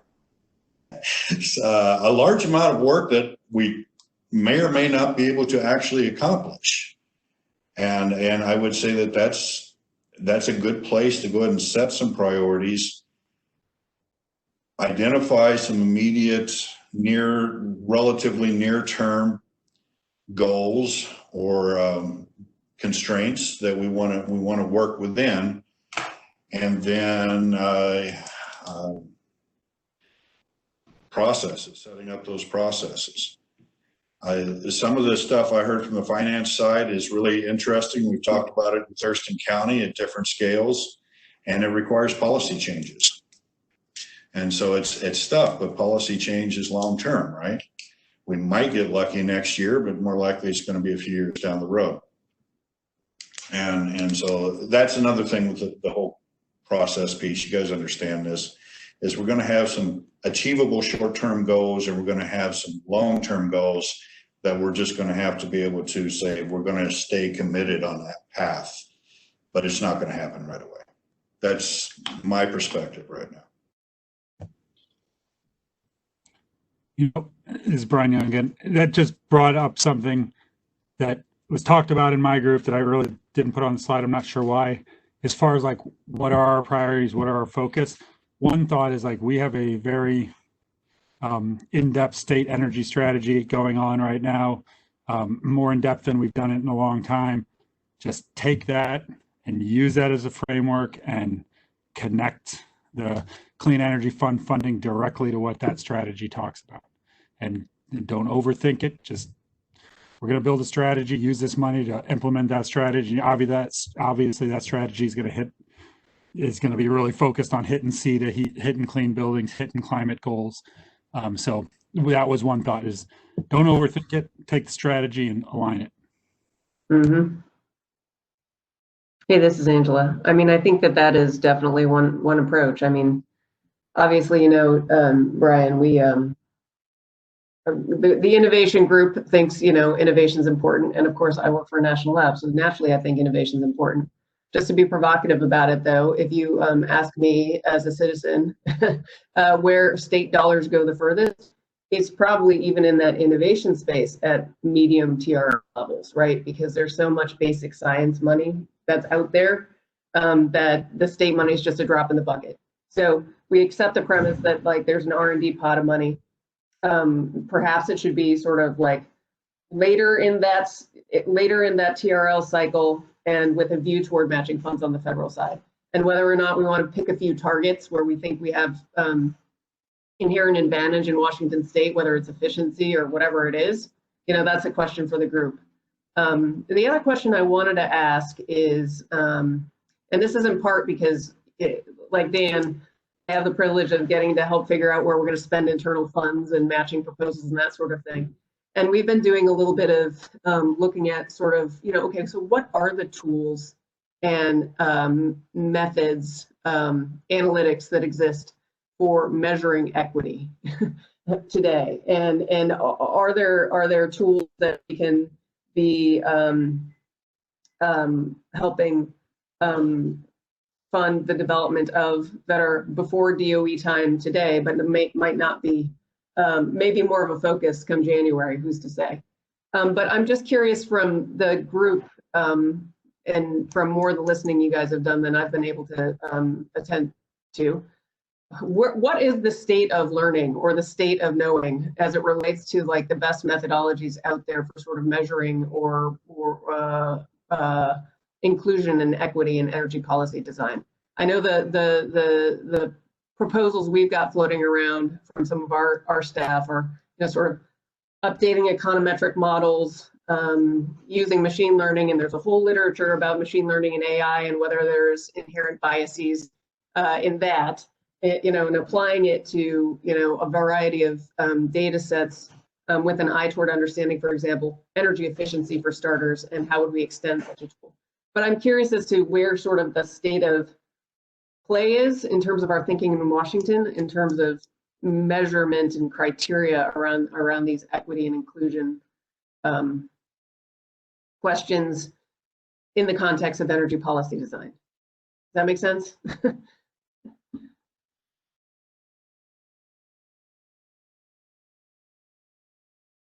No?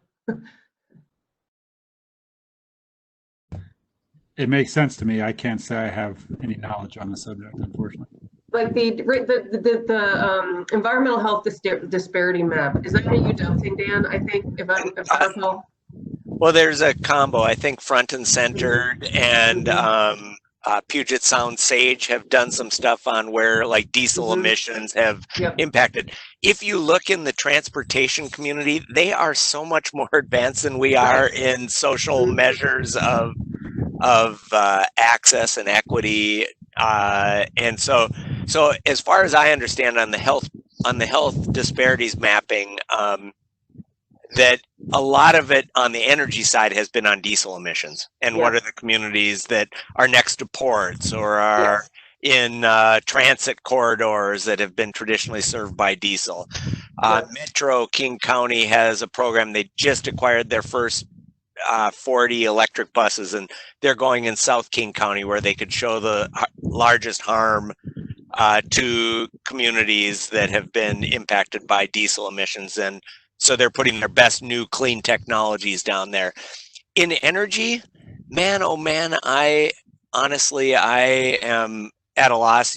Like Brian, your question made total sense to me. I believe that there is an extraordinary opportunity for scholarship research by expanding what we call energy researchers in this space. It's just a personal opinion, something that I'm grappling with this summer with a community of people at UW on how do we grow our commitment to providing data and analysis in that space.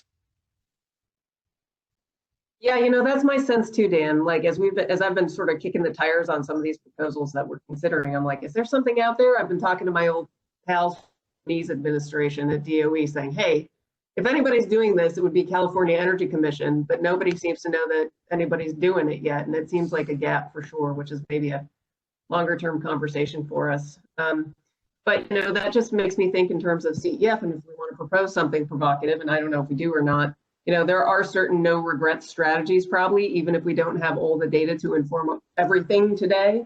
And, you know, probably no one's going to advance sort of the port impacted communities sort of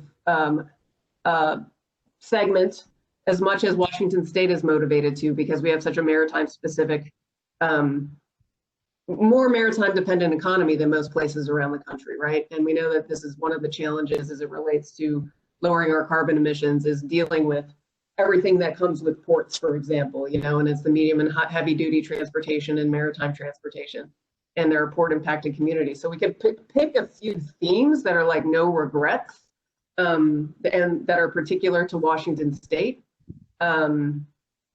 Or we can, you know, that's one idea. And maritime is one idea because of, you know, the whole diesel emissions reduction questions et cetera. And I'm sure there are many more of them out there. When Bob was talking, another example that popped into my mind was when we had our Energy Storage Grand Challenge workshop, Dan. You'll remember that there was dude from the Hawaii Energy Office where they developed some sort of community resilience planning metrics. So we could, perhaps, and that had informed sort of state and federal activities in Hawaii around microgrids for different communities, for example, and where energy storage plays a role. So we could pick some themes, I guess is what I'm saying, that were sort of no regrets. And I'm just curious what people think about that. Well, I'll just comment that, I mean, in cases where we pick metrics, like the VW settlement was about reducing NOx because VW had cheated on NOx, well, we went to the ports. We could, Ecology mapped out, had maps of where we have our NOx emissions, and they could tackle reducing NOx in our communities. And, so that is, I think that this is all doable, but it's not doable with 13-year capital durable goods, and so I get back to this question of I'm less concerned about the impact of having 3 separate funds than I am about our ability to actually have data and analysis that supports good decisions for whatever the pots of money are called. And I really do think that it's a challenge for our state to make good decisions without the operating funds. And even if it's capital dollars, there should be an expression of where the operating dollar is going to come from. How are they going to be plugging into the program? Because there's no good capital investment that doesn't have operating investments going into it. And so to me, that is really an important question. And I'll give one specific example and then I'll be quiet.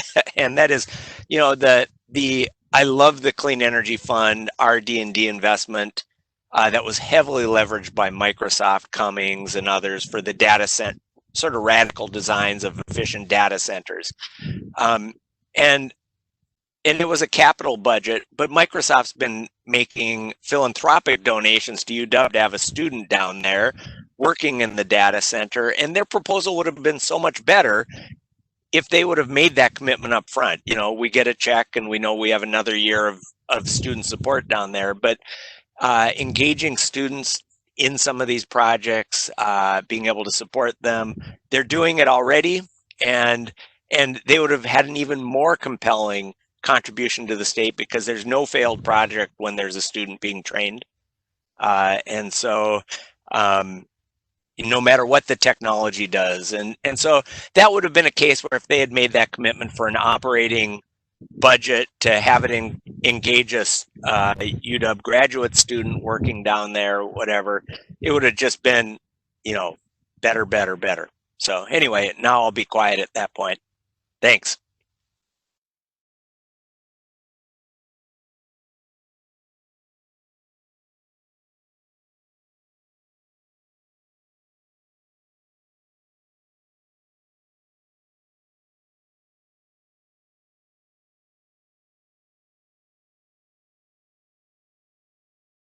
So this is Kate, and I guess one of my questions is, what can we do to help you get the information you need to kind of bring this together by the end of the summer? And to narrow down where you want to focus this, what kind of recommendations you want to make, either things that the Clean Energy Fund can fund or other need areas. For example, the equity conversation, that we might flag via the recommendations that are coming out, because I couldn't emphasize enough what Brian said about the legislature is going to look at the product of this committee. And in addition, by the way, the energy strategy process is they're aware, the consultants and the advisory committee are aware that this work is going on and, are looking for the outcome of the process that we're going through here to help inform that, just as the energy strategy work will inform what the legislature ultimately does. So what can we do to help? Kate, I feel like the Dan and Angela show, so other people definitely please pipe up. But I guess one question I had was if we all agree that it is a good idea to better align the Clean Energy Fund with those policy goals that have been put on the books by the legislature, would it be possible for us to get a readout from where that discussion is headed? If indeed we want to sort of call out a few strategic areas for emphasis that align with the broader energy policy strategy, like what does the timing look like for developing that product and this product, so we could maybe seek alignment? Yes, and that these two projects are on almost identical timeframes. If anything, the energy strategy project is going to be behind what we're doing here, partly because budgets are built early, and so we want to make sure the outcome of your work here gets done in a timely manner to help inform the next biennial budget.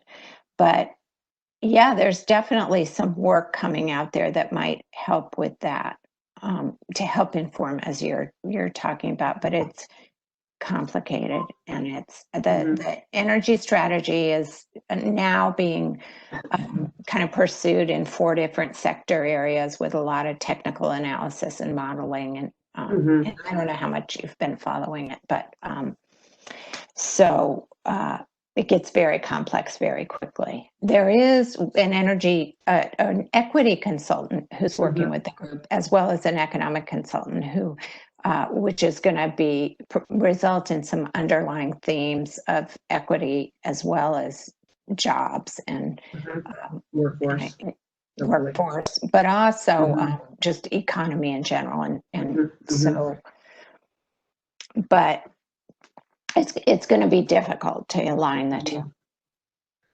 Got it. I have one more thing, and then I see Mike Walcott has hopped on, so we should let him have a few words. But I wonder if there are any like NASIO or any. I mean, we keep hearing whether it's on the infrastructure side or it's on the RD, mid to later TRL RD&D side of things. Like technical assistance dollars are precious. I don't know if NASIO or any other sort of multi-state conversation about how this is getting done in jurisdictions other than California and New York who can pay a lot for it. Whether it's worth hitting those guys up to see if there's any thinking that's been done on that. I don't know how you guys would be, Dan's point, like the operational budget side, we know how incredibly pressed that is, but at the same time, there's a gap here. So how we would go about saying as much is something we should perhaps iterate on with you guys from Commerce. That's a very good question, and it's something we can look at. We can't solve it, but I think that is a good research area for us to look at, and thank you for flagging it. Mike, you have the floor. That's fine.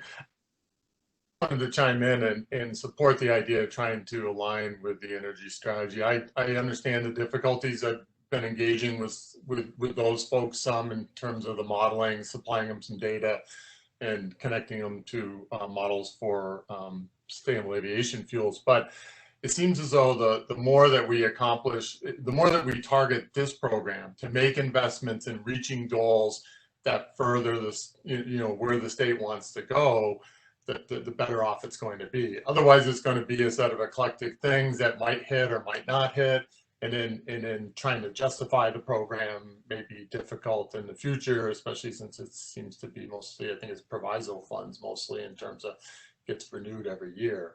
So, and I think if you look at the grid activities in here, I mean, Washington State's always had strong, grid goals, for renewables and how to implement this.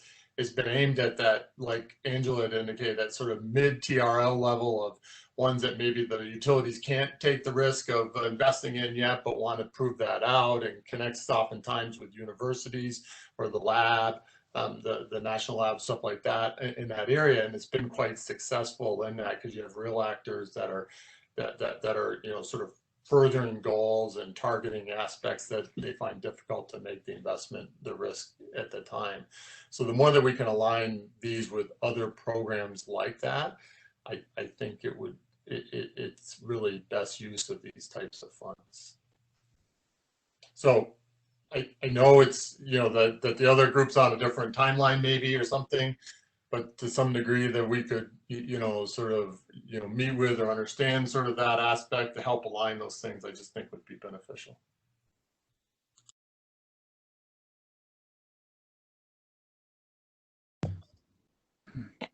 And Dan, you had a chat question about the role of innovation in the energy strategy, and I do think it's going to be flagged. We are not there yet. I mean, it's at this point it's more in the idea phase.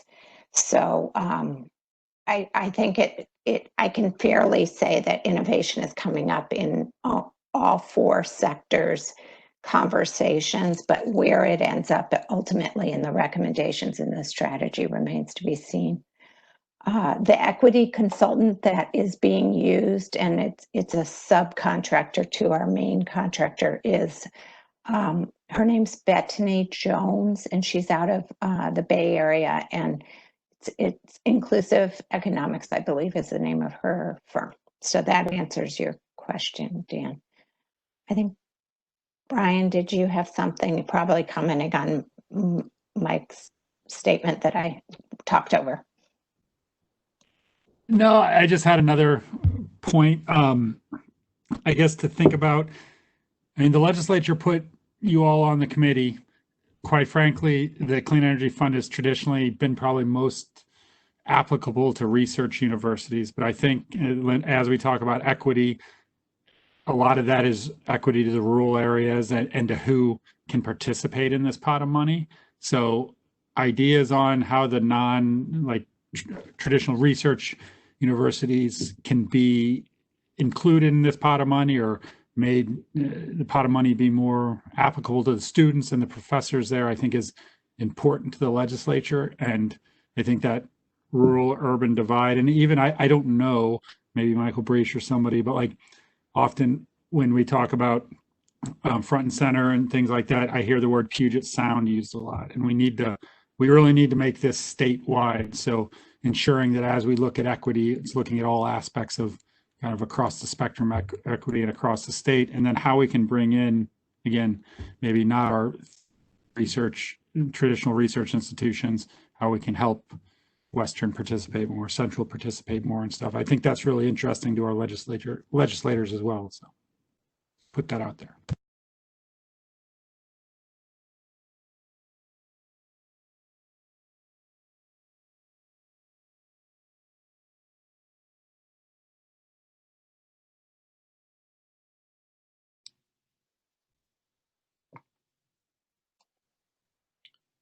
Well, depending on how, this is Joel, depending how sacrosanct the matching and the 13-year rules are, I mean, those are kind of the barriers from our perspective whenever we've looked at this kind of thing. And, if that's kind of the baseline boundary of the universe here, well, we'll deal with that. But, when it comes down to it, that's kind of the first thing I think of when I come up with an idea and say, oh, well, no, actually that would be tough for us to participate. And, you could turn that around and say, okay, well, you dummy, that's your fault for not doing more to collaborate with PNNL or with Dan and UW or whomever. And that's right. But, I think to the extent that there's any flexibility in those rules, those are always the first things that I bump up against when I start to think of, potential ideas and then their feasibility or lack thereof. Yeah. I'm sure that's a surprise. No, I do. I think those, again, putting markers on the board, even if it's hard, if the group thinks it's important or individuals think it's important, to at least say, hey, these are barriers. Don't forget it. We should get it on there. I would say just realistically, the capital budget side of it, which brings a 13-year lifespan, is probably a heavier lift or would require it out of the capital budget not to be that. But the 50-50 match, 100% just the legislature made it up. There's no basis for it other than they probably didn't want to feel like we were giving away too much of the state money without getting the match. I think it's very reasonable to say, hey, the feds regularly are looking in the 20% range and 50-50 is really high. I think that's probably, I think all of it should be put up there, and then some things may have more effect than others. And somebody else correct me if I'm wrong about the 50-50 match, but I think that's just really the legislature wanting to make it look like they didn't give away too much money. I mean, one of the things that I think about, when we talk about ideas like marine energy, like deep retrofits of large buildings, which are effectively mandated now by the new clean building law.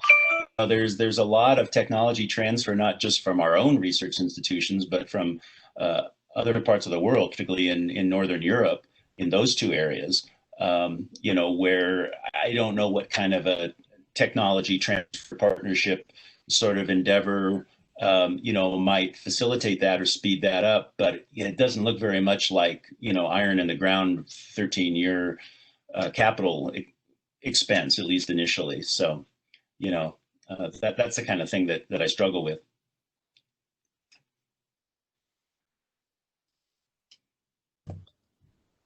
Elvin, I saw you pop up. Did you have something?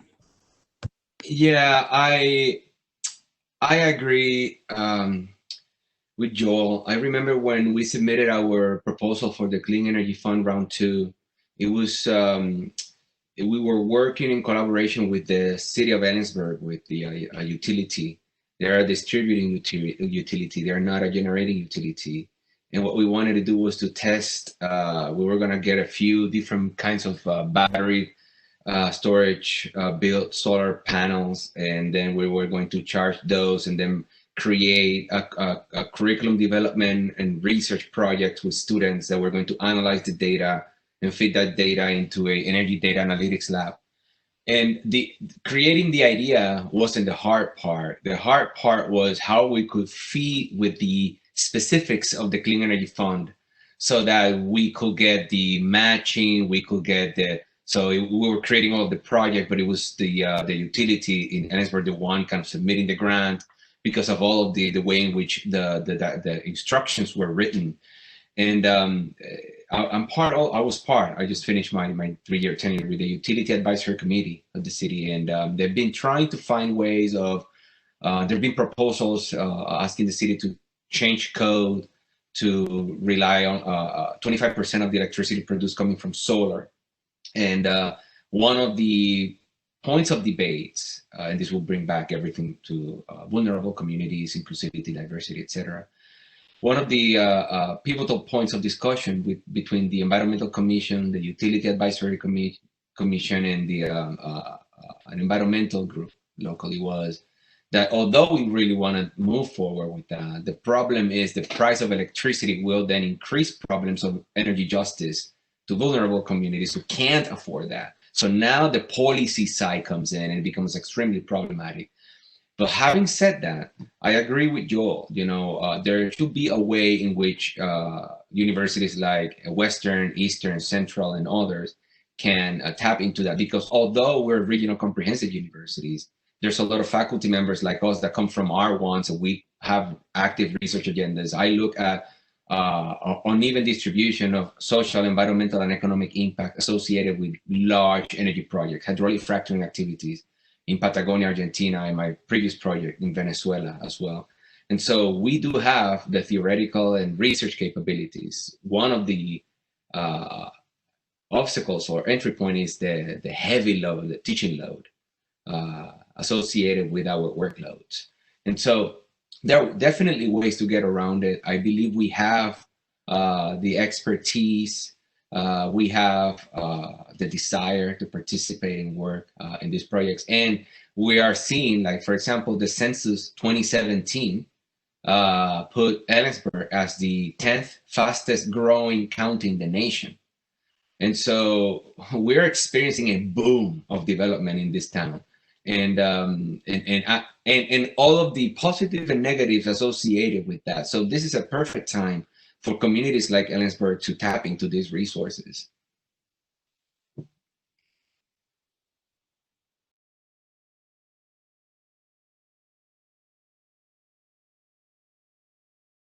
So I was just going to talk a little bit about the Horn Rapids Solar Storage Training Project as an example of something where we started out, and I think Elvin was involved in some of the early conversations as well, but there was the IEBW 77, so training with the REC. We had all these ambitions for educational goals and outreach to a wide variety of communities to participate in that. But as the project goes on, it all becomes about the power purchase agreement with the Richland utility. It goes into a contracting mode that squeezes out any of the life of the project. There's no obvious ways. Now, I think Pianell is still in, and Angela could say, and I think formally we're in, but there's, I don't know whether the data and the partnerships with the apprenticeship programs that were going to be taking place at the REC. When I talk to folks at Energy Northwest, a lot of that stuff has been squeezed down into the contracting with the power purchase agreements and the details of the contracting. So there's really, even when there's an organization like Energy Northwest that's got a gigawatt of generation, and they're not a small utility, they're a large energy provider. The process squeezes out partners, and so that goal you had, Brian, of big networks of partnerships and whatnot, when the rubber hits the road with the grid modernization program, the stuff gets jettisoned in the course of just trying to get the projects to work for the economic entities that are involved. Anyway, that's just an observation about these projects from the broad, big brush perspective of who participates. East Side, that's an East Side project. Central, UW, others. We're still, I think, formally involved, but not really a part of the conversation in the same way once it started into contracting. And I talked about collaboration of companies. It could be too that maybe every project doesn't have to, but you were highly incentivized to have a workforce development angle in it or something like that, where you have to bring and keep some of those players around the table. Mm-hmm. I was just going to say on the cost share question, without knowing off the top of my head, like you, Brian, I think the 50-50 was instituted by the legislature. Just in terms of precedent, the way it's structured at the federal level, pursuant to the Energy Policy Act of 2005, is it's scaled essentially. So many projects at the higher TRL levels are 50-50, but as you go back down into the lower levels, the cost share requirement is lesser. And also we included in that legislation the ability for the secretary to waive that cost share requirement. The other thing I'd add is that in the current context, there's a lot of dialogue, at least at the federal level, and we've talked to NRECA, and maybe we're not having this issue as profoundly here as in some other parts of the country. But there's an argument right now that if in fact, from a deployment perspective, you're essentially pulling forward investments that utilities might make otherwise and de-risking some of it on the infrastructure side. There's an argument to lower that cost share threshold now because from a liquidity perspective, many utilities, and like I said, I don't know the specific situation here in Washington, but utilities writ large are having sort of liquidity challenges because of customers not being able to pay their bills. So if I'm the legislature, that might be an argument that makes sense to me. Now, what that doesn't solve still is how we bring in additional revenue streams to do sort of the technical assistance or the softer side of these projects upfront if they're capital dollars. So that continues to sort of percolate around in my mind. Like, I don't know if in terms of the cost share, you could bring money to the table that's devoted to, because I don't know who would invest in it necessarily from the private sector, the softer side of, you know, the soft costs, the technical analysis, et cetera. And then segregate like the state money for the actual equipment purchases. It's complicated, obviously, but just some thoughts on the context of on the concept of cost share in current economic times.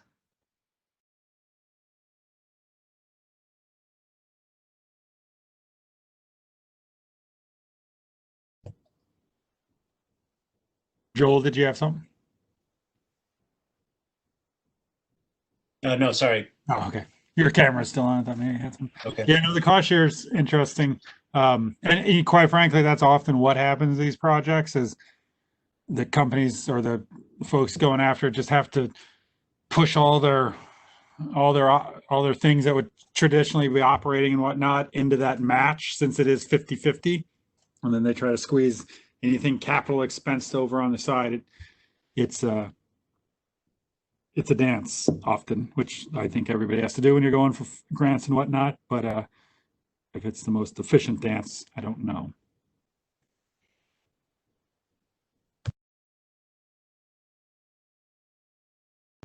Actually, somebody, how much, I don't know off the top of my head, how much do we allow in-kind matching to count versus, do we have a requirement for, this is, I guess, a commerce question, for cash match, or can it be 100% in-kind? I forget.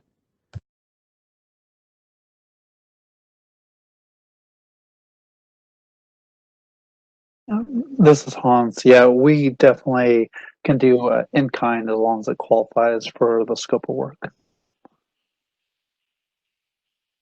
Yeah, this is Bob. I would add to that we've allowed in-kind contributions on past grant applications, you know, in addition to cash match. But along the lines of this discussion, you know, there probably could be some additional emphasis put on applicants, including workforce development in their overall project plan, and even more specifically, you know, if that was workforce development, you know, with within their organization, you know, like existing employees or, you know, staff on crews, but also some aspect of workforce development involving members of their community or other regional educational institutions that could be such as, could be the universities or even perhaps programs that are through Voc Tech or community college. And my recollection is that has not been an area in the past that has been really pulled out or emphasized. And so ideas like that are things that could potentially be considered for corporation.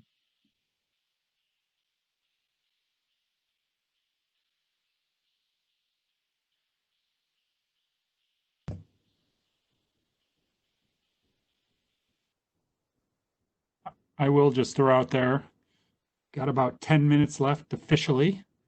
So unless there's driving discussion, we can keep going with that. Kate, I don't know if we have any last kind of wrap up administrative things. And also, I mean, I don't know about y'all, but I don't even get rolling until I'm a good 4 hours into a Zoom conference. So I have offered to stick around for a lunch date if you guys want to sit and talk about more. But that is definitely not necessary. But I am available after this if people wanted to continue the conversation. So yeah, I just want to make sure that we're as prepared as we can be for the August 20th meeting that we currently have on the books, which is currently the last meeting that we have scheduled. And I think this has been awesome conversation today. We've heard ideas kind of which are more at the granular level, I'd say, like, changing the match and trying to be more collaborative in terms of allowing groups to work together. And those sorts of things are kind of running themes. And I suspect that at the August 20th meeting, we'll bring you kind of a narrowed down list of what we're hearing from the stakeholder sessions. I'm also hearing that maybe a little bit more understanding of what's going on with the energy strategy would be helpful. Maybe a little more understanding of what's going on with energy equity work in our state and elsewhere might be helpful to inform the conversation. And I think I'm missing one more thing, but in terms of, the other running theme is kind of technical assistance and how do we make sure communities and other groups who might not otherwise have the resources to access funds, make sure we have the capacity to help them engage in this process. So those are all things we can bring to you as part of the August 20th meeting. I'm just still, and we'll do a lot of thinking about this, but want to make sure that we effectively bring this work to a close at some point, hopefully by the end of August, if not early in September. So does anybody disagree with any of that summary or have things to add, I guess, before we kind of break for lunch? I guess this is Angela again. I have one more question for you, and yes, I put it in the chat box, but and this is, I think, the mechanics again through state energy program or EECBG. Do you have the flexibility that you would need to perhaps plus up that 3%? Like, is there flexibility for you guys if there's a big influx of money in some fashion from the feds, and who knows when and whether? But do you have the flexibility you would need to sort of maybe cordon some of that off for a targeted or focused technical assistance program that you guys could run similar to CEC or NYSERDA or something like that? I don't know the answer to it. I don't even know if it's a good idea, but it's something to think about in terms of this gap and how we might take it unprecedented and extraordinary times and try and fill it, So. And I don't know if we can answer that question conclusively, Angela, but with that said, the legislature has a lot of control over what funds we get and how we can use them. But it's a good point to raise. And I would add to that, it could be something that we could flag. Correct. 100. From what I understand, other people can correct me, that 3% is OFM. There is no laws on the books that require them to do that. That is them making a decision on, and I'm sure for very good reasons. We have often talked about the fact that innovation, these kind of more complicated programs just require a higher level of administrative burden on them to do successfully. But I haven't been directly in the conversations, but I know we've gotten very little traction in trying to do that. And quite frankly, 3% is that the problem there is like bumping it up to 5% isn't probably going to get you technical assistance. It's probably going to get you the point where you need to effectively run the programs. I mean, I would say it's very underfunded on the administrative side. Maybe this is again opinion, but 3%, I think we've looked at California, some of their programs are up in the 10, 12%, California Energy Commission on their more technical programs and whatnot. So I think it's a good conversation to bring up. This is Bob. I just wanted to say regarding this, I've had direct conversation with folks at California Energy Commission and Oregon Energy Office, And I did talk to them about this restriction we've been working with, the 3% capital. When I told them about that, and they shared with me the kind of percentages that they have for admin, the general feedback I got from them was that would be very difficult to have a very comprehensive program with that kind of restriction. And they almost kind of scoffed at it, saying, how can you get by with that? And we've been working with that in various ways over the years, but I think if there's an outcome of this committee that it be looked at or considered, that would probably be a very important step, providing that feedback to the legislature from this group. Thank you.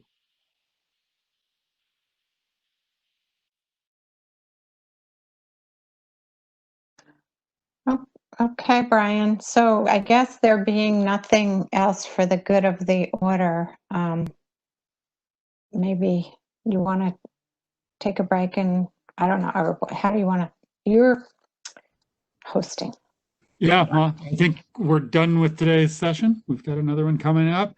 Like I said, if anybody is interested in sticking around, we'll just keep it open for 5 minutes. If after 5 minutes nobody's here, I will hang up. If somebody's here, I will talk to them. But no real agenda for that 5 minutes or anything. And just if there's more or clarifications or anything like that, happy to make them. Otherwise, I think we should give everybody their day.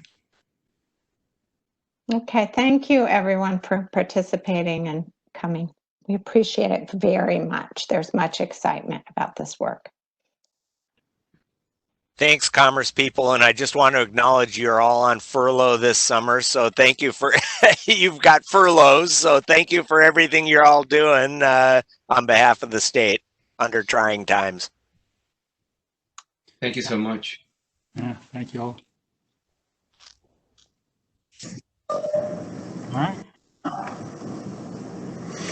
Everyone. So Brian. Yeah. Scott Morgan. Scott. Yeah, Commerce does have that program that's working with community level incubators. I don't know much about it. I checked into it a year ago and really was never able to do anything else. But I'll have to check. I think that I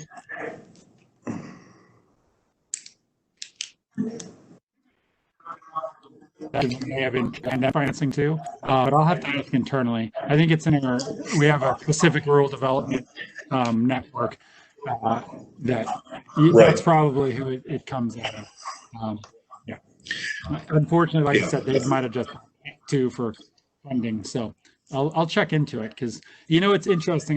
We all like maker spaces and whatnot. It can get difficult sometimes with the tech. Like a lot of people want to make a space and they want to put some 3D printers in it and they want to have some other CNCs or whatever. And there's just question like, are those effective? Or like you need to know they're effective. I think that's where folks like y'all can come in and knowing what your students or what your communities really need and what they can use. Because maybe spending a bunch of money on 3D printers that nobody really wants or needs because they would really rather have welding and things like that. So because everybody wants to fund them, and then but how do you keep them effective after you build out the space and put equipment in it? How does it remain effective? But yeah, it's an interesting question.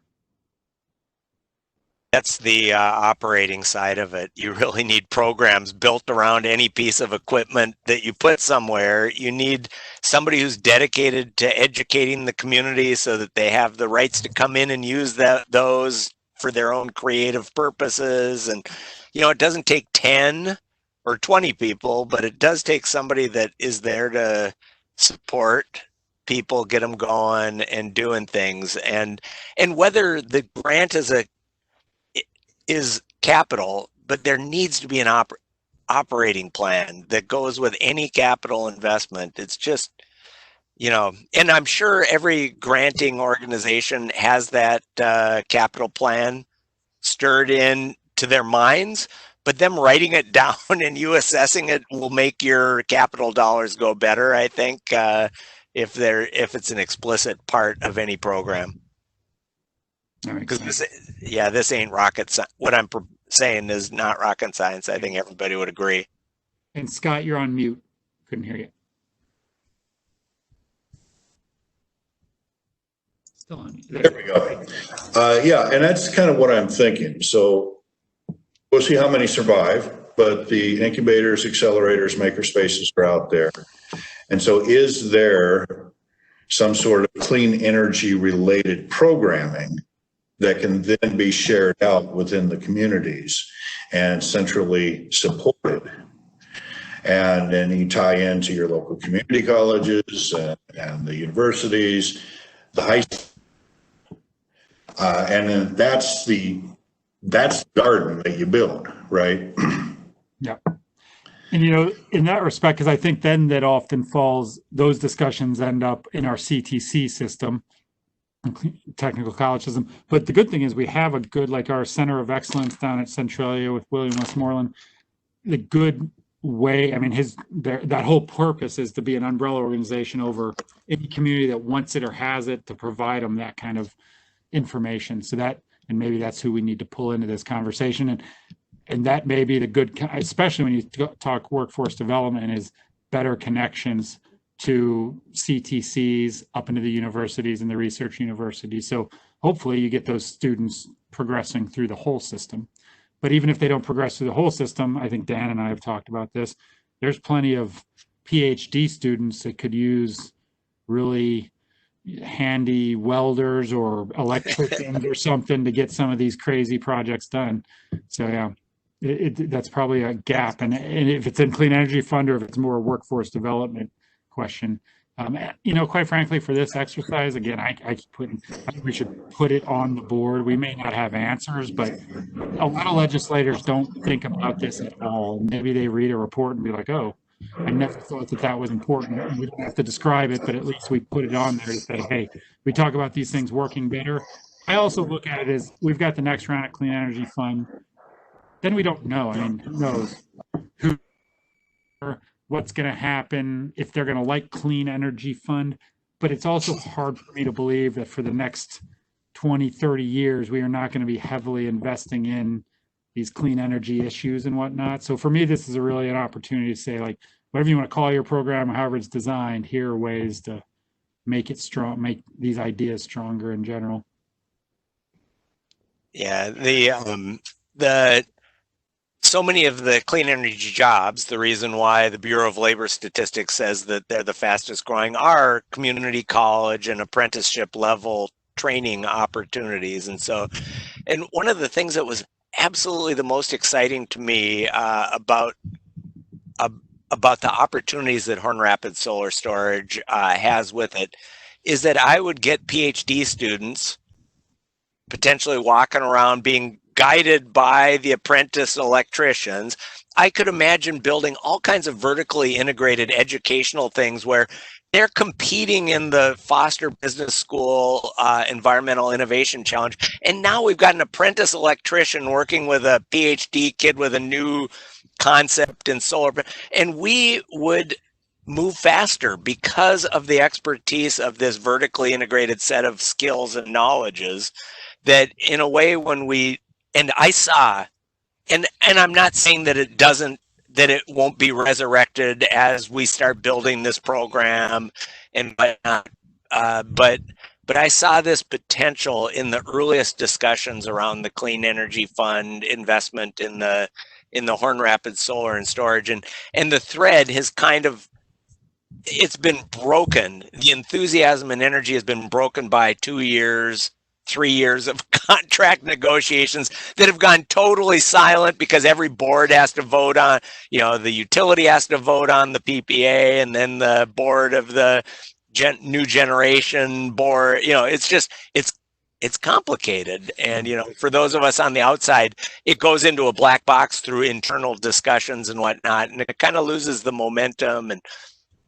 we have our master's program in energy infrastructure, and, you know, which is between construction management and civil and environmental engineering. And I just was getting those people excited about it. But then for 2 years, it drops off the map, and it's like, well, we've got a program to run, we've got stuff to do. I just wish it was a more explicit. And so I've heard some of that words about workforce, and I'm not just looking out for my own students, it's my primary responsibility, but I think they are so much better when they're connecting with every tier of person that touches clean energy. They will be better PhD students, they'll be better master's students, they'll be better undergrads if they're working with community college and apprenticeship programs and whatnot. Yep. And then we can, by the way, we can start going to the connected learning programs that Washington State has funded through the workforce education development funds to start building those things out. So, I mean, there's just so many pieces Washington State is putting together that are so awesome, but the connectivity is not 100% there yet.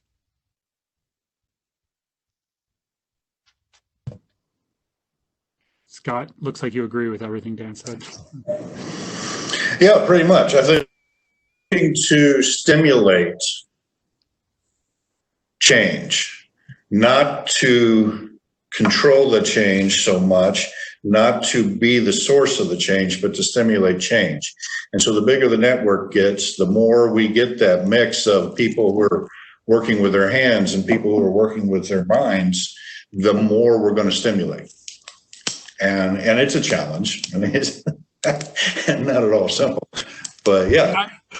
I wonder too, like grid mod, just an example, because they're easy. Since we're giving it to the utilities, maybe we need to make sure the different aspects of it, because I have a feeling it's, I mean, at Avista, it's the Kirkby's and the big innovation thinkers thinking about these cool projects they want, but maybe we require, I mean, all of those guys have workforce development issues, are worried about their linemen, are worried about training and stuff. All the utilities have those concerns. Like maybe we incentivize different levels or areas of the utility to be involved in these too. I saw Bob popped up right away. I had a couple comments I want to say on that. First of all, the point I wanted to make is that when I look back on my own experiences, some of the best learning experiences I had in my career were when I had those opportunities to work as an engineer directly side by side with people in the field. And I learned, and I grew up in the electrical industry, and so I had a huge step up or benefit going into that, and I was able to build on that. And that later on, the downstream benefit of that, of not only building those relationships, but understanding what it took to build and maintain things, greatly benefited my ability to do design work and then later project management and utility craft area and technical area management. It's kind of hard to formulate that all into a program like the grid mod program. In fact, one of the challenges we've had is just getting a lot of the applicants, especially new entrants, to realize that they can't do all this on their own. They quite often think, oh, this is like putting in, some other type of new microprocessor-based technology, and we've in some cases had to quite frankly tell them, you really need to bring somebody on board to help you with developing the specs or doing the evaluations of the economic performance or technical aspects that maybe they didn't already have staff built up on. And so I think if we wanted to in the future, have it as a requirement or an expectation that was part of the ranking process, for consideration, that they have some partnership for workforce development. And that could be with the local JETC that they participate in already. It could be with some other academic institutions that are like, that feed into that, like VOCTEC program. We wouldn't have to make it real specific. But I think if we did that, it would reinforce with applicants that these projects are about learning, and you learn the most by doing, even if it sometimes means you struggle or fail, and that you need to engage others in that process, and not just try and go it alone with one or two people in your organization that wants to have a sandbox all to themselves. So anyway, I'll end it there. Well, I think the other thing to emphasize is that there's no failed project if there is an explicit learning set of goals out of it as well, and you can show that there's a person, a group of people, there's a strengthened training organization, whatever it is. If you develop the human side simultaneous with the technological side, you have two threads for opportunity to succeed, rather than just the one thread of did this battery work? Did it contribute to my carbon goals? Whatever. I'd also say that, I mean, we've had plenty of interesting participation. Our faculty and students, I can think of several SNOPUD projects that really, they moved forward. They kept us fully engaged. The Seattle City Light Miller Center project, I think we're fully engaged. And so I'm not saying that it doesn't happen at all when I point to them, but I was most excited because of the vertically integrated learning and the word training in the solar storage training program as an explicit goal. And so I'm emphasizing one thing, but not excluding the fact that it does work. I think, Bob, in many instances, I have lots of success stories. And from the UW's perspective, when Beth Droglio, if I'm pronouncing that right, asks how much carbon have you actually saved at the Clean Energy Institute, I can say, well, we've partnered with these real utilities on real projects that are about real clean energy. I haven't seen the numbers that they're saving, but I can tell you that there's real iron going in the ground, and that is a value to me because I care about carbon and I want as many line of sight connections between our people and real stuff going on the ground. So I like that we have programs that are early stage. I like that we have programs that are demonstration programs at the higher TRLs, because it gives all of us in the innovation pipeline at whatever stage, it gives us some anchors at different stages of the program. Yeah, one thing I would add is we could probably put more emphasis on the expectation of that we need to learn to fail and do it faster. And what I mean by that is there's a pretty strong embedded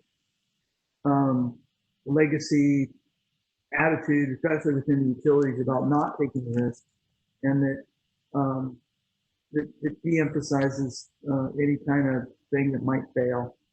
And so from what I've read about, encouraging innovation, especially long-term goals and change, you have to have some aspect of just accepting that some of that's going to fail and you learn from it.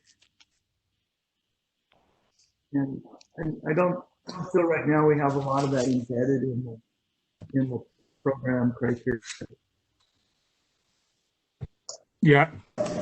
It brings up it's easier in some way to make that argument when you've got students alongside or some workforce development where there is no failure you can always point to. I mean, just realistically, you troop in some students that worked on this program from that legislator's district and that will sell them as much as, yeah, it's the jobs created or something. So I think that's a good point.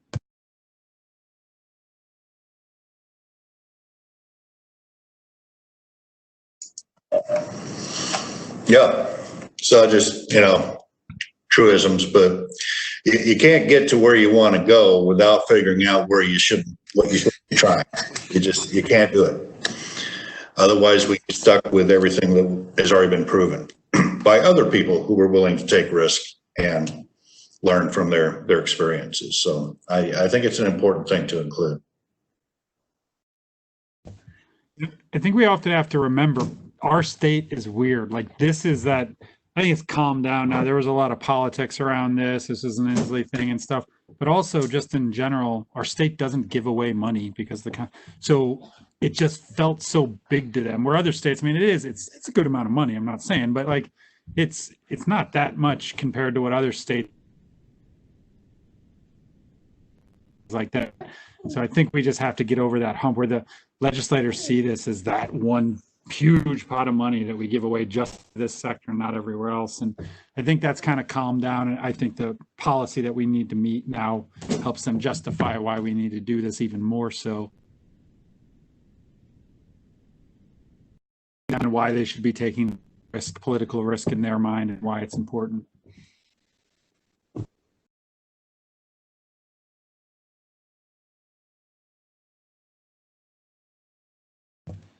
My system is becoming unstable, so I have to turn it off for now.